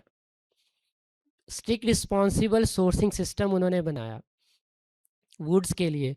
उन्होंने वुड्स के लिए FSC सर्टिफाइड जो कस्टमर्स थे उनसे उन्होंने परचेजिंग शुरू की, सप्लायर से परचेजिंग शुरू की। उन्होंने कॉटन के लिए बेटर कॉटन ऑर्गेनाइजेशन को ज्वाइन किया कि वो कॉटन ये आए मेरे पास जो कि डिफॉरेस्टेशन से लिंक्ड ना हो। उन्होंने लेदर के लिए एक लेदर की एसोसिएशन थी, उसके साथ जॉइंट वेंचर किया कि जब मैं लेदर परचेज करूं कि इसके रूट से आए, जो उसके मेंबर्स होंगे मैं सिर्फ उन्हीं से खरीदूंगा। तो that's how he developed whole ecosystem. ठीक है, उसका रिजल्ट क्या हुआ? 2025 की रिपोर्ट के अंदर 96.5% उन्होंने जो वुड और पेपर एक्वायर किया है वो FSC सर्टिफाइड या रिसाइकल्ड सोर्सेज से आया है। इट्स अ ह्यूज अचीवमेंट कि 100 में से 96.5% रिसाइकल सस्टेनेबल इन्वायरमेंट से उन्होंने कलेक्ट किया है अपना मटेरियल, और इसकी वजह से वो ग्लोबल बेंचमार्क बन गए इस टाइम दुनिया के अंदर। अब कोई भी फर्नीचर मार्केट की जो कंपनीज हैं वो आइकिया के मॉडल को अडॉप्ट कर रही हैं ताकि वो भी सस्टेनेबली सर्वाइव कर पाएँ। थोड़ा सा फॉवर स्पोर्ट की बात करते हैं तो इनके ऊपर हाई सस्टेनेबिलिटी लेवल कंप्लायंस के इम्प्लीकेशंस आई, क्योंकि डरे नहीं, इन्होंने नया सिस्टम डेवलप किया। इन्होंने क्या किया, ISO 14001 इन्वायरमेंटल जो लॉज सर्टिफिकेशन है वो अचीव की, फेयर ट्रेड और फीफा सर्टिफिकेशंस ली, सोलर पावर इंस्टॉल किए, लेबर के स्टैंडर्ड्स को कंप्लाई किया, और रिजल्ट क्या निकला? Adidas FIFA world cup balls इन्होंने सारी की सारी बनाई। इंटरलूप की बात करें, नाइकी, H&M, पूमा वगैरह ने कहा जी कार्बन का डाटा दें, वाटर का डाटा दें और लेबर का डाटा दें। व्हाट दे डिड, उन्होंने इंटीग्रेट किया, 300+ मिलियन इन्वेस्ट किया सोलर विंड पावर्स के अंदर, और टारगेट दिया कि हम नेट जीरो हो जाएंगे 2040 के अंदर। उन्होंने रिसाइकलिंग के प्लांट्स बिल्टअप किए, इंस्टॉल किए, वो भागे नहीं, उन्होंने इन्वेस्ट किया है। These are investment, these are not the costs. Mostly को लग रहा होता है कॉस्ट, अभी सर समी बात कर रहे थे, मेरे टीचर हैं वैसे सबके लिए, कि जब आप ERP लगाने जाते हैं आप उसको कॉस्ट के पर्सपेक्टिव में ना देखें, इट्स एन इन्वेस्टमेंट जो कि लॉन्गर रन में आपको बेनिफिट देगी। सेम लाइक सस्टेनेबिलिटी प्रैक्टिसेस हैं, ये शॉर्ट टाइम में शायद लग रहा होगा कि आपको एक आउटफ्लो दे रहे हैं, but it's outflow for the investment, not for the expense. ये सब कंपनीज ने इन्वेस्टमेंट्स की है और ग्लोबली डोमिनेट इस टाइम पे कर रहे हैं। तो ये तो थी कुछ कंपनीज बेंचमार्क एग्जांपल्स। अब देखेंगे हमारे रीजन में क्या हो रहा है, बांग्लादेश क्या कर रहा है, वियतनाम क्या कर रहा है, क्या पाकिस्तान में कोई ऐसी एग्जांपल है जिसने इसके अंदर बहुत ज़्यादा सक्सेसफुली काम किया हो। Let's see. तो कुछ रीजनल सक्सेस स्टोरीज मैं आपके लिए निकाल के लाया हूँ। पाकिस्तान सियालकोट ग्लव क्लस्टर, असद भाई जो है इसमें कह लें कि खुद भी इन्वॉल्व है। तो इसके अंदर हम देखते हैं इन्होंने क्या किया। ये 3 मॉडल हैं डिफरेंट काइंड ऑफ। सबसे पहले हम मॉडल डिस्कस करते हैं सियालकोट ग्लव क्लस्टर का। ग्लव की जो फैक्ट्रीज थी उन्होंने फेयर वेयर फाउंडेशन के साथ लिंक करना शुरू किया, उनकी प्रैक्टिसेस को अडॉप्ट करना शुरू किया और अपनी जो लेबर इन्वायरमेंट था उसको इन्हेंस किया। जब सारी की सारी ऑर्गेनाइजेशन ने कलेक्टिवली फेयर वेयर फाउंडेशन की रजिस्ट्रेशंस ली और उसकी डॉक्यूमेंटेशन प्रॉपर करना शुरू की, तो उन्होंने मल्टी ईयर प्रेफर्ड सप्लायर का स्टेटस अचीव किया। वियतनाम में देखा जाए तो वो सर्टिफिकेशंस के ऊपर के LWG सर्टिफिकेशन उन्होंने ली, प्रीमियम सप्लायर्स बन गए। बांग्लादेश की एग्जांपल की जाए तो उनकी एसोसिएशन ने अपनी ऑर्गेनाइजेशंस को कहा कि आपने सर्टिफिकेशंस के ऊपर काम करना है, lead and ISO focus programs उन्होंने किए। ये करने के बाद टेक्सटाइल सेक्टर ने प्रीमियम कॉन्ट्रैक्ट्स को विन किया। इंडिविजुअली सारे ऑर्गेनाइजेशन किसी काम पे लग जाएं तब भी आप बेनिफिट हो सकते हैं आप किसी कलेक्टिवली सर्टिफिकेशन में चलें तब भी बेनिफिट ले सकते हैं। अगर आपकी ऑर्गेनाइजेशन जिस तरह से एक्सपोर्टर्स की एसोसिएशन बनी होगी वो कलेक्टिवली आपको किसी ट्रैक पे लगा दे तो आप इंटरनेशनल सप्लायर्स बायर्स का कॉन्फिडेंस विन कर सकते हैं। तो all these models are available, जो सियालकोट को पसंद आए, जिस इंडस्ट्री को अडॉप्ट कर सकता है। पूरी को सम अप करते हैं, 5 थिंग्स हैं कि sustainability is no longer a choice now, it's a reality, it's a game changer now. Laws आ नहीं रहे, लॉज आ चुके हुए हैं, इम्प्लीमेंट भी हो चुके हुए हैं। CBAM की विद प्राइसिंग एप्लीकेशन 1 जनवरी 2026 से हो चुकी हुई है। सेम लाइक फर्स्ट मूवर्स जो होंगे प्रीमियम प्राइसेस ले लेंगे, लॉन्ग टर्म कॉन्ट्रैक्ट्स ले लेंगे। क्लीनर प्रोडक्शन करेंगे तो अभी WWF का एक प्रोजेक्ट था जो कि मैंने डिस्कस किया, उन्होंने पैसा भी बचा के दिखाया वहाँ पे। अगेन ग्रीन वॉशिंग और मैं डिटेल में डिस्कस किया है। ग्रीन वॉशिंग शॉर्ट टर्म में तो शायद आपको बेनिफिट दे दे, लेकिन लॉन्गर टर्म के अंदर आप पे इसके बहुत नेगेटिव इम्पैक्ट्स आ सकते हैं, तो we should avoid that. Green washing में मैं 2 घंटे बोल सकता हूँ, बहुत सारी एग्जाम्पल्स हैं। ग्रीन वॉशिंग नहीं करनी, इट्स अ क्रक्स। यहाँ तक तो थी हमारी ये प्रेजेंटेशन। और इसके अलावा हम क्या ऑफ़र करें सस्टेनेबिलिटी में एज ए पीटर एंड को के प्लेटफॉर्म से, तो हम असेस कर सकते हैं आपका करंट सिस्टम और उसके गैप्स बता सकते हैं। गैप्स के बाद हम स्ट्रेटजी बना के उसको इम्प्लीमेंट कर सकते हैं। अगर कहीं पे स्ट्रेटजी इम्प्लीमेंटेड है, we can suggest the improvements. These all 3 services we offer. Again ऐसी मेंबर्स अगर चाहते हैं तो our team will be available for 2 hour session, जिसके अंदर हम initial gap assessment free of cost आपको करके देंगे। आपसे थोड़ा सा डाटा लेंगे, डिस्कशंस करेंगे, then we can tell you these are a little bit of gaps. Obviously detail तो नहीं पता लग सकेंगे, लेकिन कुछ हद तक आपको आइडिया हो जाएगा कि आपके सिस्टम के अंदर गैप्स क्या है। So now over to our tax guys, ठीक है, कि what do they have, because हम almost year end के पास आ रहे हैं, तो उनके पास क्या एडवाइस है इस वक्त ऐसे जो है वो लाइक एक्सपोर्टर्स के लिए इन द कमिंग 2 months और उसके बाद रिटर्न फाइलिंग तक। जी बिस्मिल्लाहिर्रहमानिर्रहीम। अच्छा, थोड़ा सा मैं पहले इंट्रोडक्शन करा दूँ। मेरा नाम फ़हद सत्तार है, जिस तरह से सामने बताया। मेरा पिछले 10 साल से जो है वो टैक्सेशन का एक्सपीरियंस है सियालकोट की मार्केट के अंदर। मैं भी एक क्वालिफाइड चार्टर्ड अकाउंटेंट हूँ। तो आज बेसिकली जो प्रेजेंटेशन है उसका पर्पज़ ये है कि NTR और FTR के हवाले से हम पहले ही बहुत सुन चुके हैं, चैम्बर के अंदर भी बहुत ज़्यादा सेमिनार हो चुके हुए हैं, उसका क्या लाहे अमल होना चाहिए। हमारी दुआ तो ये है कि FTR रिस्टोर हो जाए, लेकिन अनफॉर्चुनेटली वो फ़िलहाल होता नज़र नहीं आ रहा। सो अब हमारे पास क्या है कि 30 जून आ रहा है, आज 20 अप्रैल हो चुका है। We have almost 80 days. अब इन 80 दिनों के अंदर हमने कौन सी प्रिपरेशन करनी है ताकि जब हम अपनी रिटर्न फाइल करें सितंबर को या दिसंबर को कंपनीज के केस के अंदर, तो हमें जो है वो मुश्किलात का सामना ना करना पड़े। पिछला साल जो था वो हमारा फर्स्ट ईयर था FTR से NTR की ट्रांजिशन का, जिसमें ना तो एक्सपोर्टर्स को कोई ख़ास आइडिया था कि रिटर्न्स किस तरह फाइल करनी है, ना ही FBR भी इतना प्रिपेयर्ड नहीं था है कि उसको किस तरह जो है उन्होंने डाटा को वेरीफाई करना है, किस तरह उसकी स्क्रूटनी करनी है, किस तरह जो है वो डील करना है। लेकिन अब ये दूसरा साल हमारा आ चुका हुआ है NTR के अंदर। अब हमें भी थोड़ा सा विजिलेंट होना पड़ना है, और FBR भी इसके ऊपर जो है वो कंप्लायंस काफ़ी ज़्यादा सख्त कर चुका हुआ है। ऑलमोस्ट सारे एक्सपोर्टर्स को जो है वो नोटिस आ रहे होंगे 147 की कंप्लायंस के, डिजिटल इनवॉइस इंटीग्रेशन के, PRA के हवाले से, डिफरेंट एस्पेक्ट के हवाले से सारे एक्सपोर्टर्स को जो है वो नोटिस FBR जो है वो इशू कर रहा है।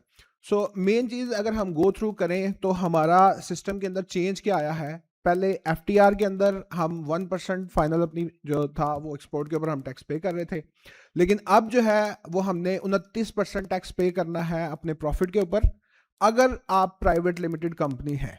और अगर आप AOP या सोल प्रोप्राइटर रजिस्टर हैं तो उनके लिए टैक्स स्लैब 45% जो है वो आपका एग्जिस्ट कर रहा है अगर आपकी 56 लाख सालाना से ऊपर इनकम जो है वो चली जाती है।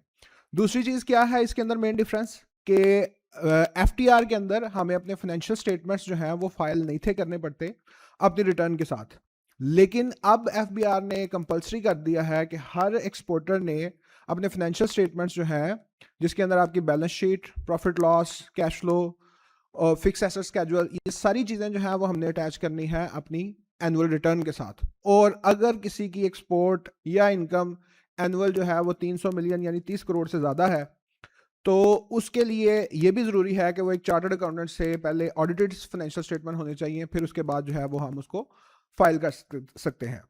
अगर हम तीसरी डिफरेंस की बात करें तो पहले हमें अपने एक्सपेंसेस की कोई डिटेल वगैरह ऐसा जो है वो हम उसकी कोई डिडक्शन हमें अवेलेबल नहीं थी है, लेकिन इस केस के अंदर हमने क्योंकि प्रॉफिट के ऊपर टैक्स लगना है, सो प्रॉफिट के अंदर हम अपने जो बिजनेस एक्सपेंस है वो पहले अपनी सेल में से माइनस करेंगे, तो फिर जाके हमारा प्रॉफिट कैलकुलेट होगा और उसके ऊपर जो है वो हमारी टैक्स लायबिलिटी जो कैलकुलेट होगी वो हमने पे करनी पड़ेगी। और सबसे इसके अंदर मेन चीज़ क्या है कि ऑडिट रिस्क अब बहुत ज़्यादा बढ़ चुका हुआ है।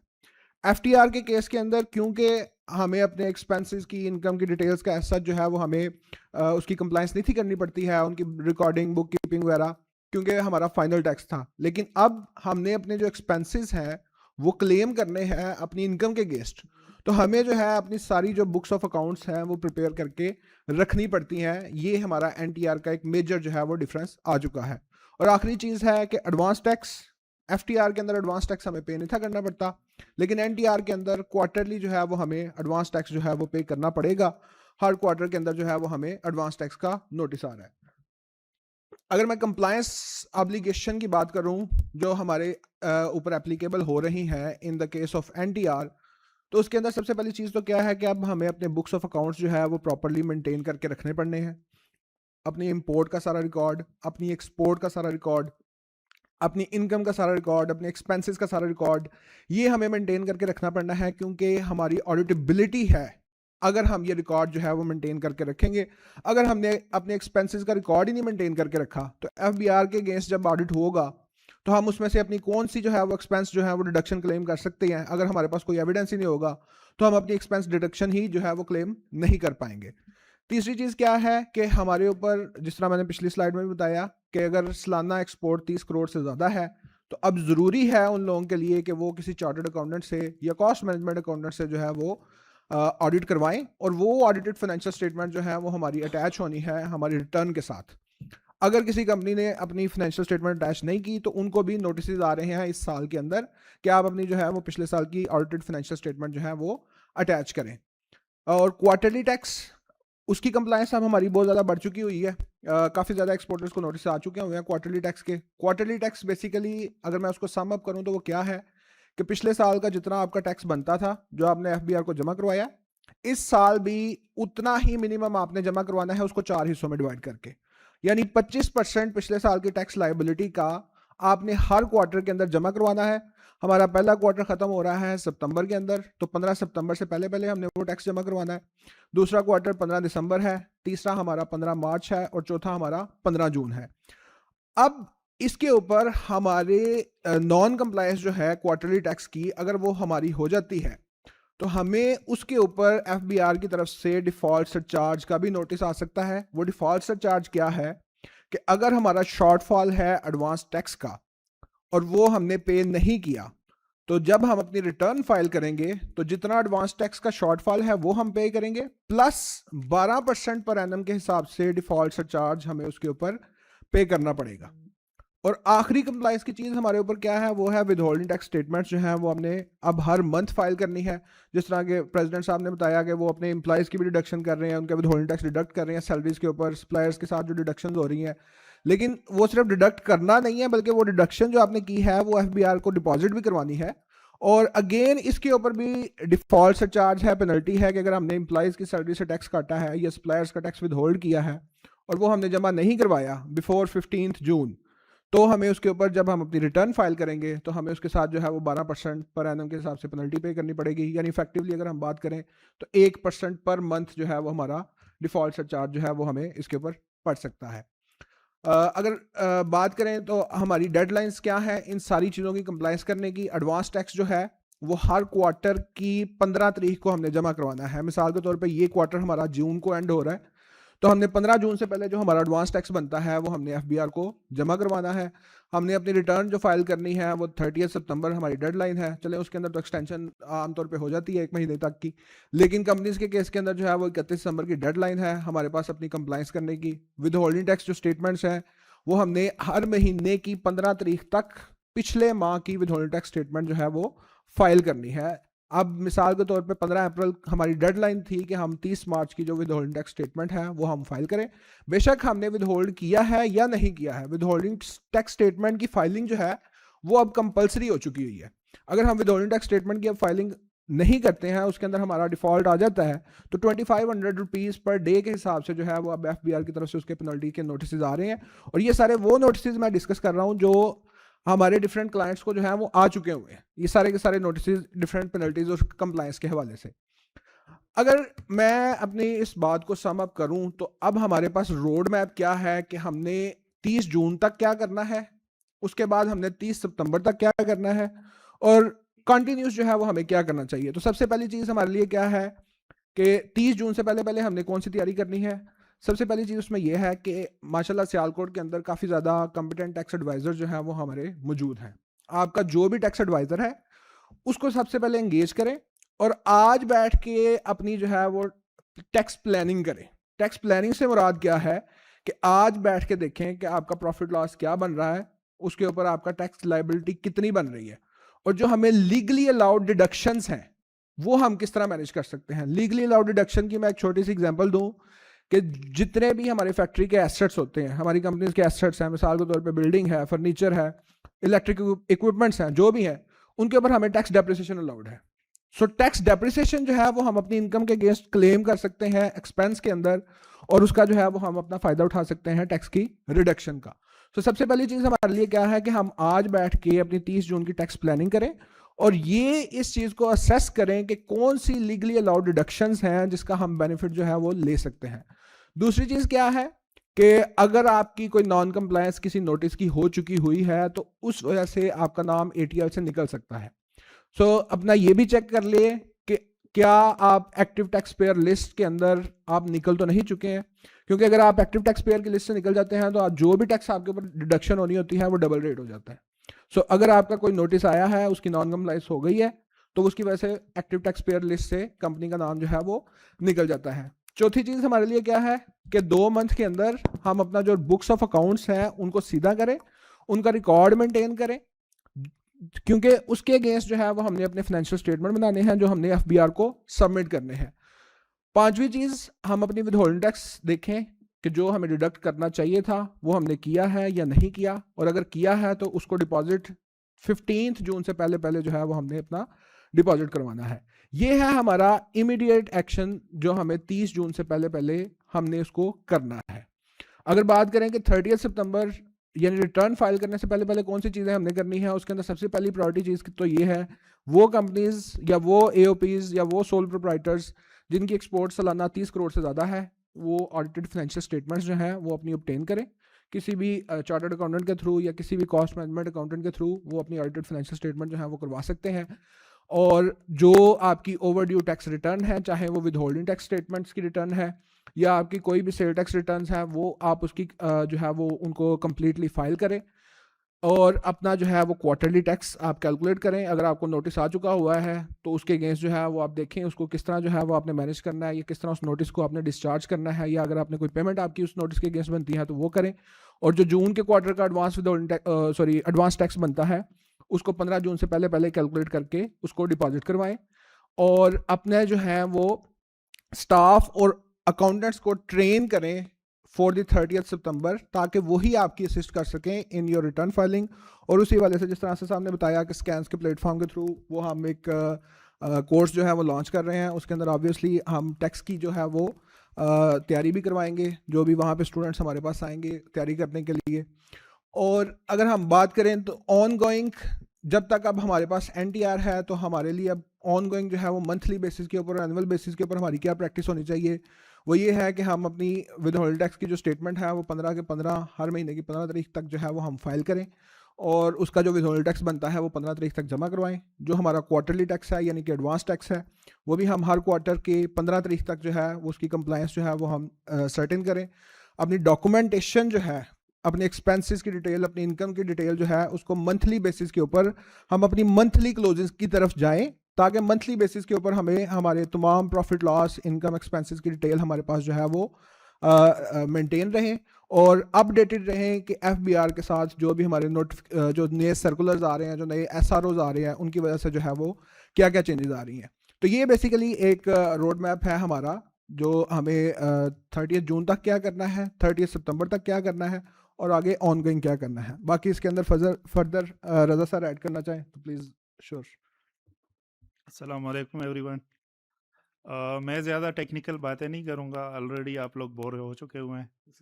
तो मैं सिर्फ इतना कहना चाहूँगा कि डॉक्यूमेंटेशन जो है टैक्स लॉ में जो है डॉक्यूमेंटेशन बहुत इंपॉर्टेंट है। आप कोई भी ट्रांजैक्शन करते हैं तो उसकी डॉक्यूमेंटेशन और उसका रिकॉर्ड कीपिंग जो है वो इम्पोर्टेंट है। हमारे टैक्स लॉज अनफॉर्चुनेटली वो एक चेंजिंग गोल पोस्ट है जो कि हर वक्त बदल रहे हैं। फॉर एग्जांपल अभी एनटीआर आ गया, कल को एमटीआर आ जाएगा, फिर एफटीआर आ जाएगा। तो ये लॉज चेंज हो रहे हैं। इसको मोस्टली जो हमारा 40-50 इयर्स का टैक्स एक्सपीरियंस है, 1992 में पीटर एंड को इस्टेब्लिश हुई थी और पूरा हमारा टैक्स प्रैक्टिस है। और अब जो है माशाल्लाह आपने हमारे सारे पार्टनर सुन लिए। ये तकरीबन कलेक्टिव हमारा काफ़ी डाइवर्सिफाइड एक्सपीरियंस है। हर पार्टनर का अपने डिफरेंट सेगमेंट में अपनी एक्सपर्टीज़ है।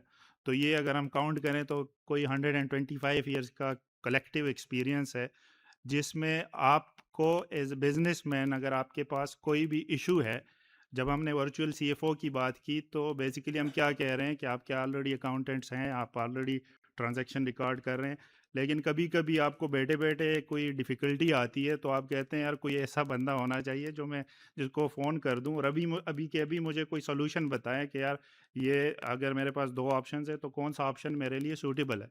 ठीक है, तो दैट इज़ वर्चुअल सीएफओ। वो हमारे ये जो पार्टनर्स हैं जिनके अपने एक्सपर्टीज़ हैं वो आपको वहाँ पे गाइड करेंगे। तो टैक्स लॉज में सबसे इम्पोर्टेंट चीज़ ये है कि आप डॉक्यूमेंटेशन करें। डॉक्यूमेंटेशन का आपको फ़ायदा क्या है कि आपको अगर नोटिस आता है 1 करोड़ रुपए का, क्योंकि नोटिस वो ऐसे कैलकुलेट करते हैं, वो एज्यूम करते हैं कि आपको कुछ भी नहीं पता, आपका अपना एक्सपोजर जो है 5 लाख का होता है और नोटिस आता है 1 करोड़ का। तो आपके पास एटलीस्ट एक पोजीशन होनी चाहिए जिसमें आप कैलकुलेट करें कि ठीक है मैंने गलतियां की है, कुछ मैंने जानबूझ के की है, कुछ मैं जो है मतलब मतलब ना समझी में की हुई है। तो उन चीज़ों को टैकल करने के लिए मेरा एक पोजीशन होना चाहिए जहाँ से डिस्कशन स्टार्ट हो जाए। अगर आप ये उनको दिखाएंगे कि यार मेरे पास कोई डॉक्यूमेंट नहीं है, मुझे पता ही नहीं है ये कैसे हुई है ट्रांजैक्शन, तो ये 1 करोड़ रुपए तो चार्ज कर देंगे, ये लिटिगेशन तो आपकी स्टार्ट हो गई है, लेकिन आगे उनको बकरा मिल गया। ठीक है, आई एम सॉरी टू से, वो फिर आपके नोटिस शुरू हो जाएंगे।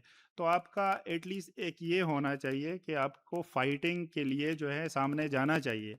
आपको कहना चाहिए ठीक है यार मैंने 20% मिस्टेक की है, मैं एक्सपोजर मानता हूँ, लेकिन ये 80% आप क्यों चार्ज कर रहे हैं। तो उस चीज़ पे वो मतलब फॉल बैक करता है कि नहीं भाई ठीक है, आप जो है कंप्लायंस कर रहे हो, कुछ चीज़ें जो है गलत हो रही है वो ठीक हो सकती है। ठीक है, तो डॉक्यूमेंटेशन जो है वो इम्पोर्टेंट है, क्योंकि हमारा टैक्स लॉ जो है रैपिडली चेंज हो रहा है और काफ़ी चीज़ें जो है मिनी बजट्स हमारे काफ़ी रेगुलर हो गए हैं अभी। और मिनिस्ट्रीज़ की भी जब गवर्नमेंट से डिस्कशन होती है, ऊपर से आईएमएफ भी डिफरेंट जो है टारगेट्स दे रहा है, तो इसकी वजह से एज अ बिजनेसमैन जो है इवेंचुअली हमने आपको काफ़ी स्केरी चीज़ें दिखाई है। सस्टेनेबिलिटी की कंप्लायंस प्लस टैक्स की कंप्लायंस, ये इतना स्केरी नहीं है। पाकिस्तान में ठीक है नोटिस आ रहे हैं, लेकिन मतलब फेवर में फैसले भी हो रहे हैं और उसको फाइट भी किया जा सकता है। हम चार्टर्ड अकाउंटेंट्स हैं, लॉयर्स के फोरम्स भी हैं, लेकिन ये जो एनटीआर और एफटीआर का शिफ्ट आया है, इसमें बेसिकली ये है कि आप एटलीस्ट अपने ये डेबिट क्रेडिट को समझें, या जो आपने आपके अकाउंटेंट्स हैं और फिर आपके जो सीनियर एक्सपर्ट्स हैं उनको आप जो है इंगेज करें। ठीक है, उसमें आपको ये फैसिलिटेशन मिलेगी कि एटलीस्ट वो जो बैलेंस शीट की रिक्वायरमेंट आई थी, अब अनफॉर्चुनेटली जिन लोगों को वो समझ नहीं थी, असल में हमारे मुल्क का मसला ये भी है कि फ्रीलांसर्स काफ़ी ज़्यादा हो गए।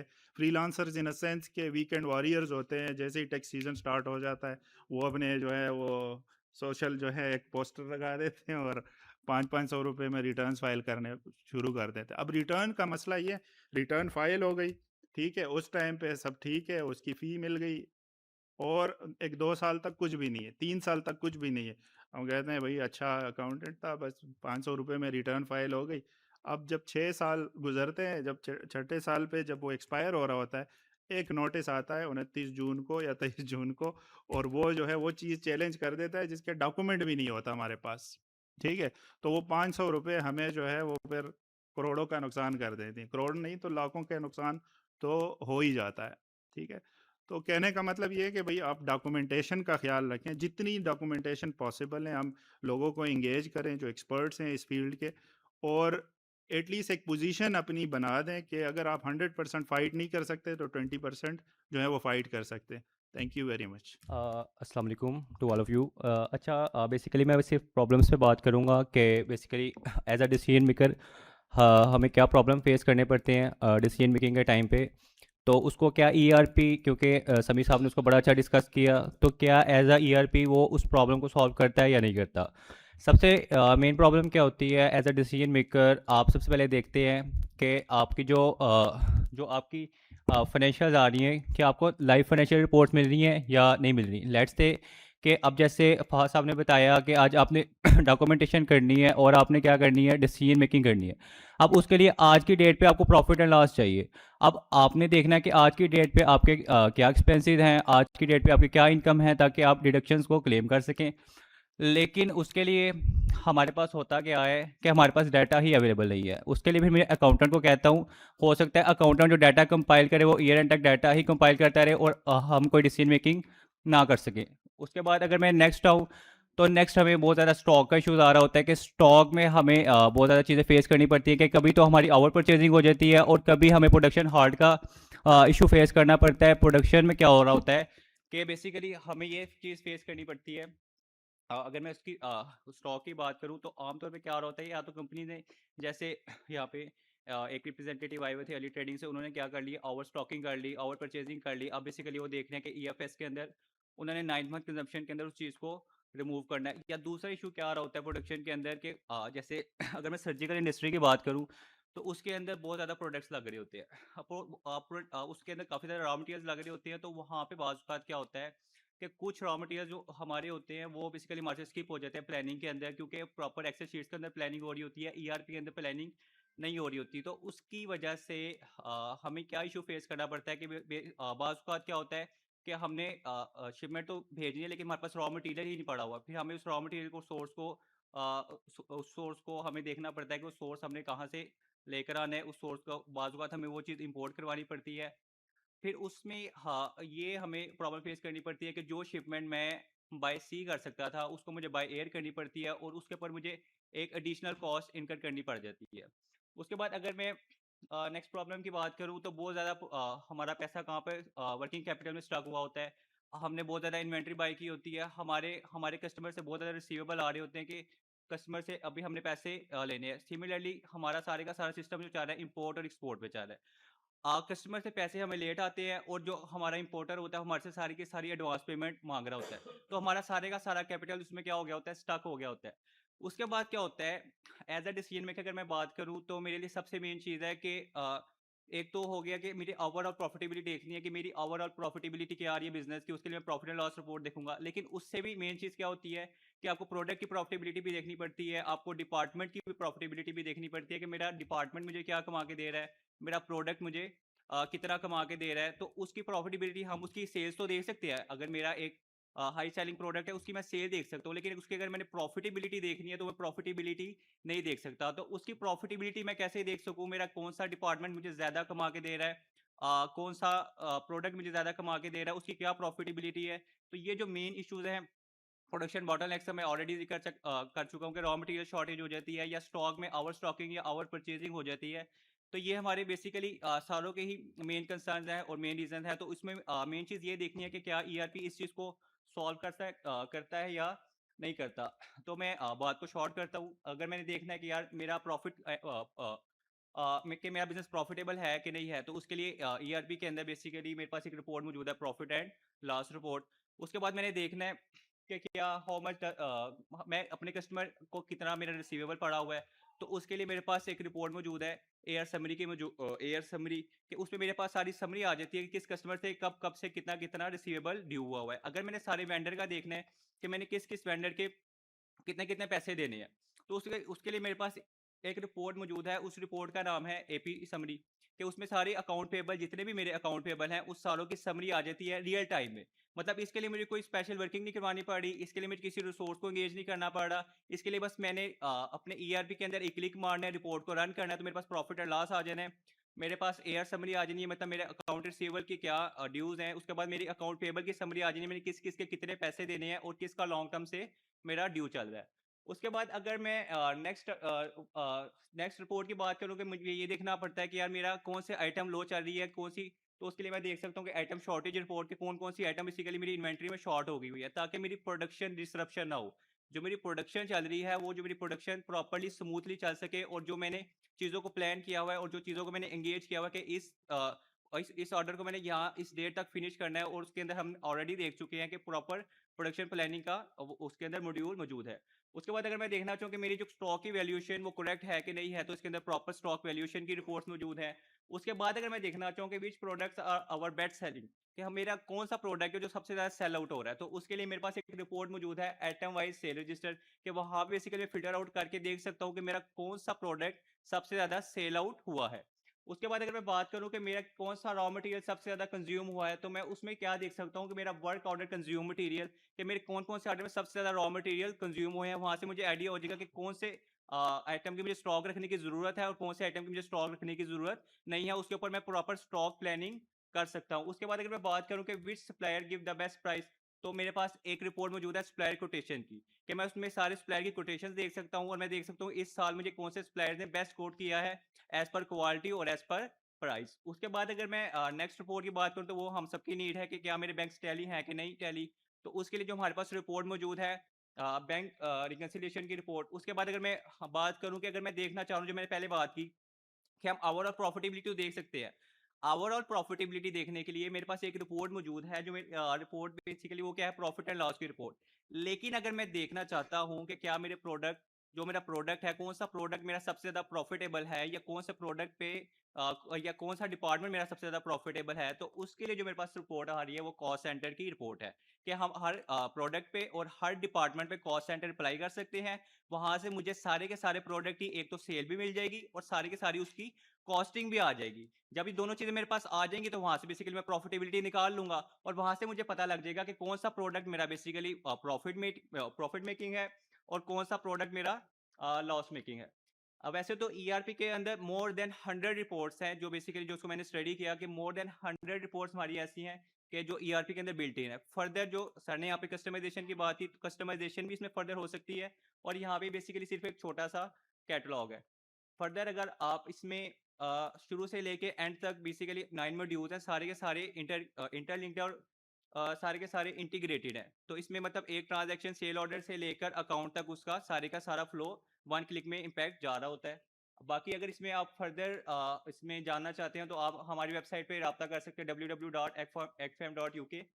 ये एक्फएम की वेबसाइट है, इसके ऊपर आप डेमो बुक करवा सकते हैं और इम्प्लीमेंटेशन के लिए आप हमारे से फर्दर रब्ता कर सकते हैं। Thank you so We are thankful to all the participants, and of course, on Sialkot behalf, we are of course thankful to all our guests from Lahore, Faisalabad, and Islamabad. ठीक है, इस्लामाबाद वाले तो curfew से निकल गए हैं, तो we are thankful for coming, और इंशाल्लाह हम आप लोगों को बुलाते रहेंगे।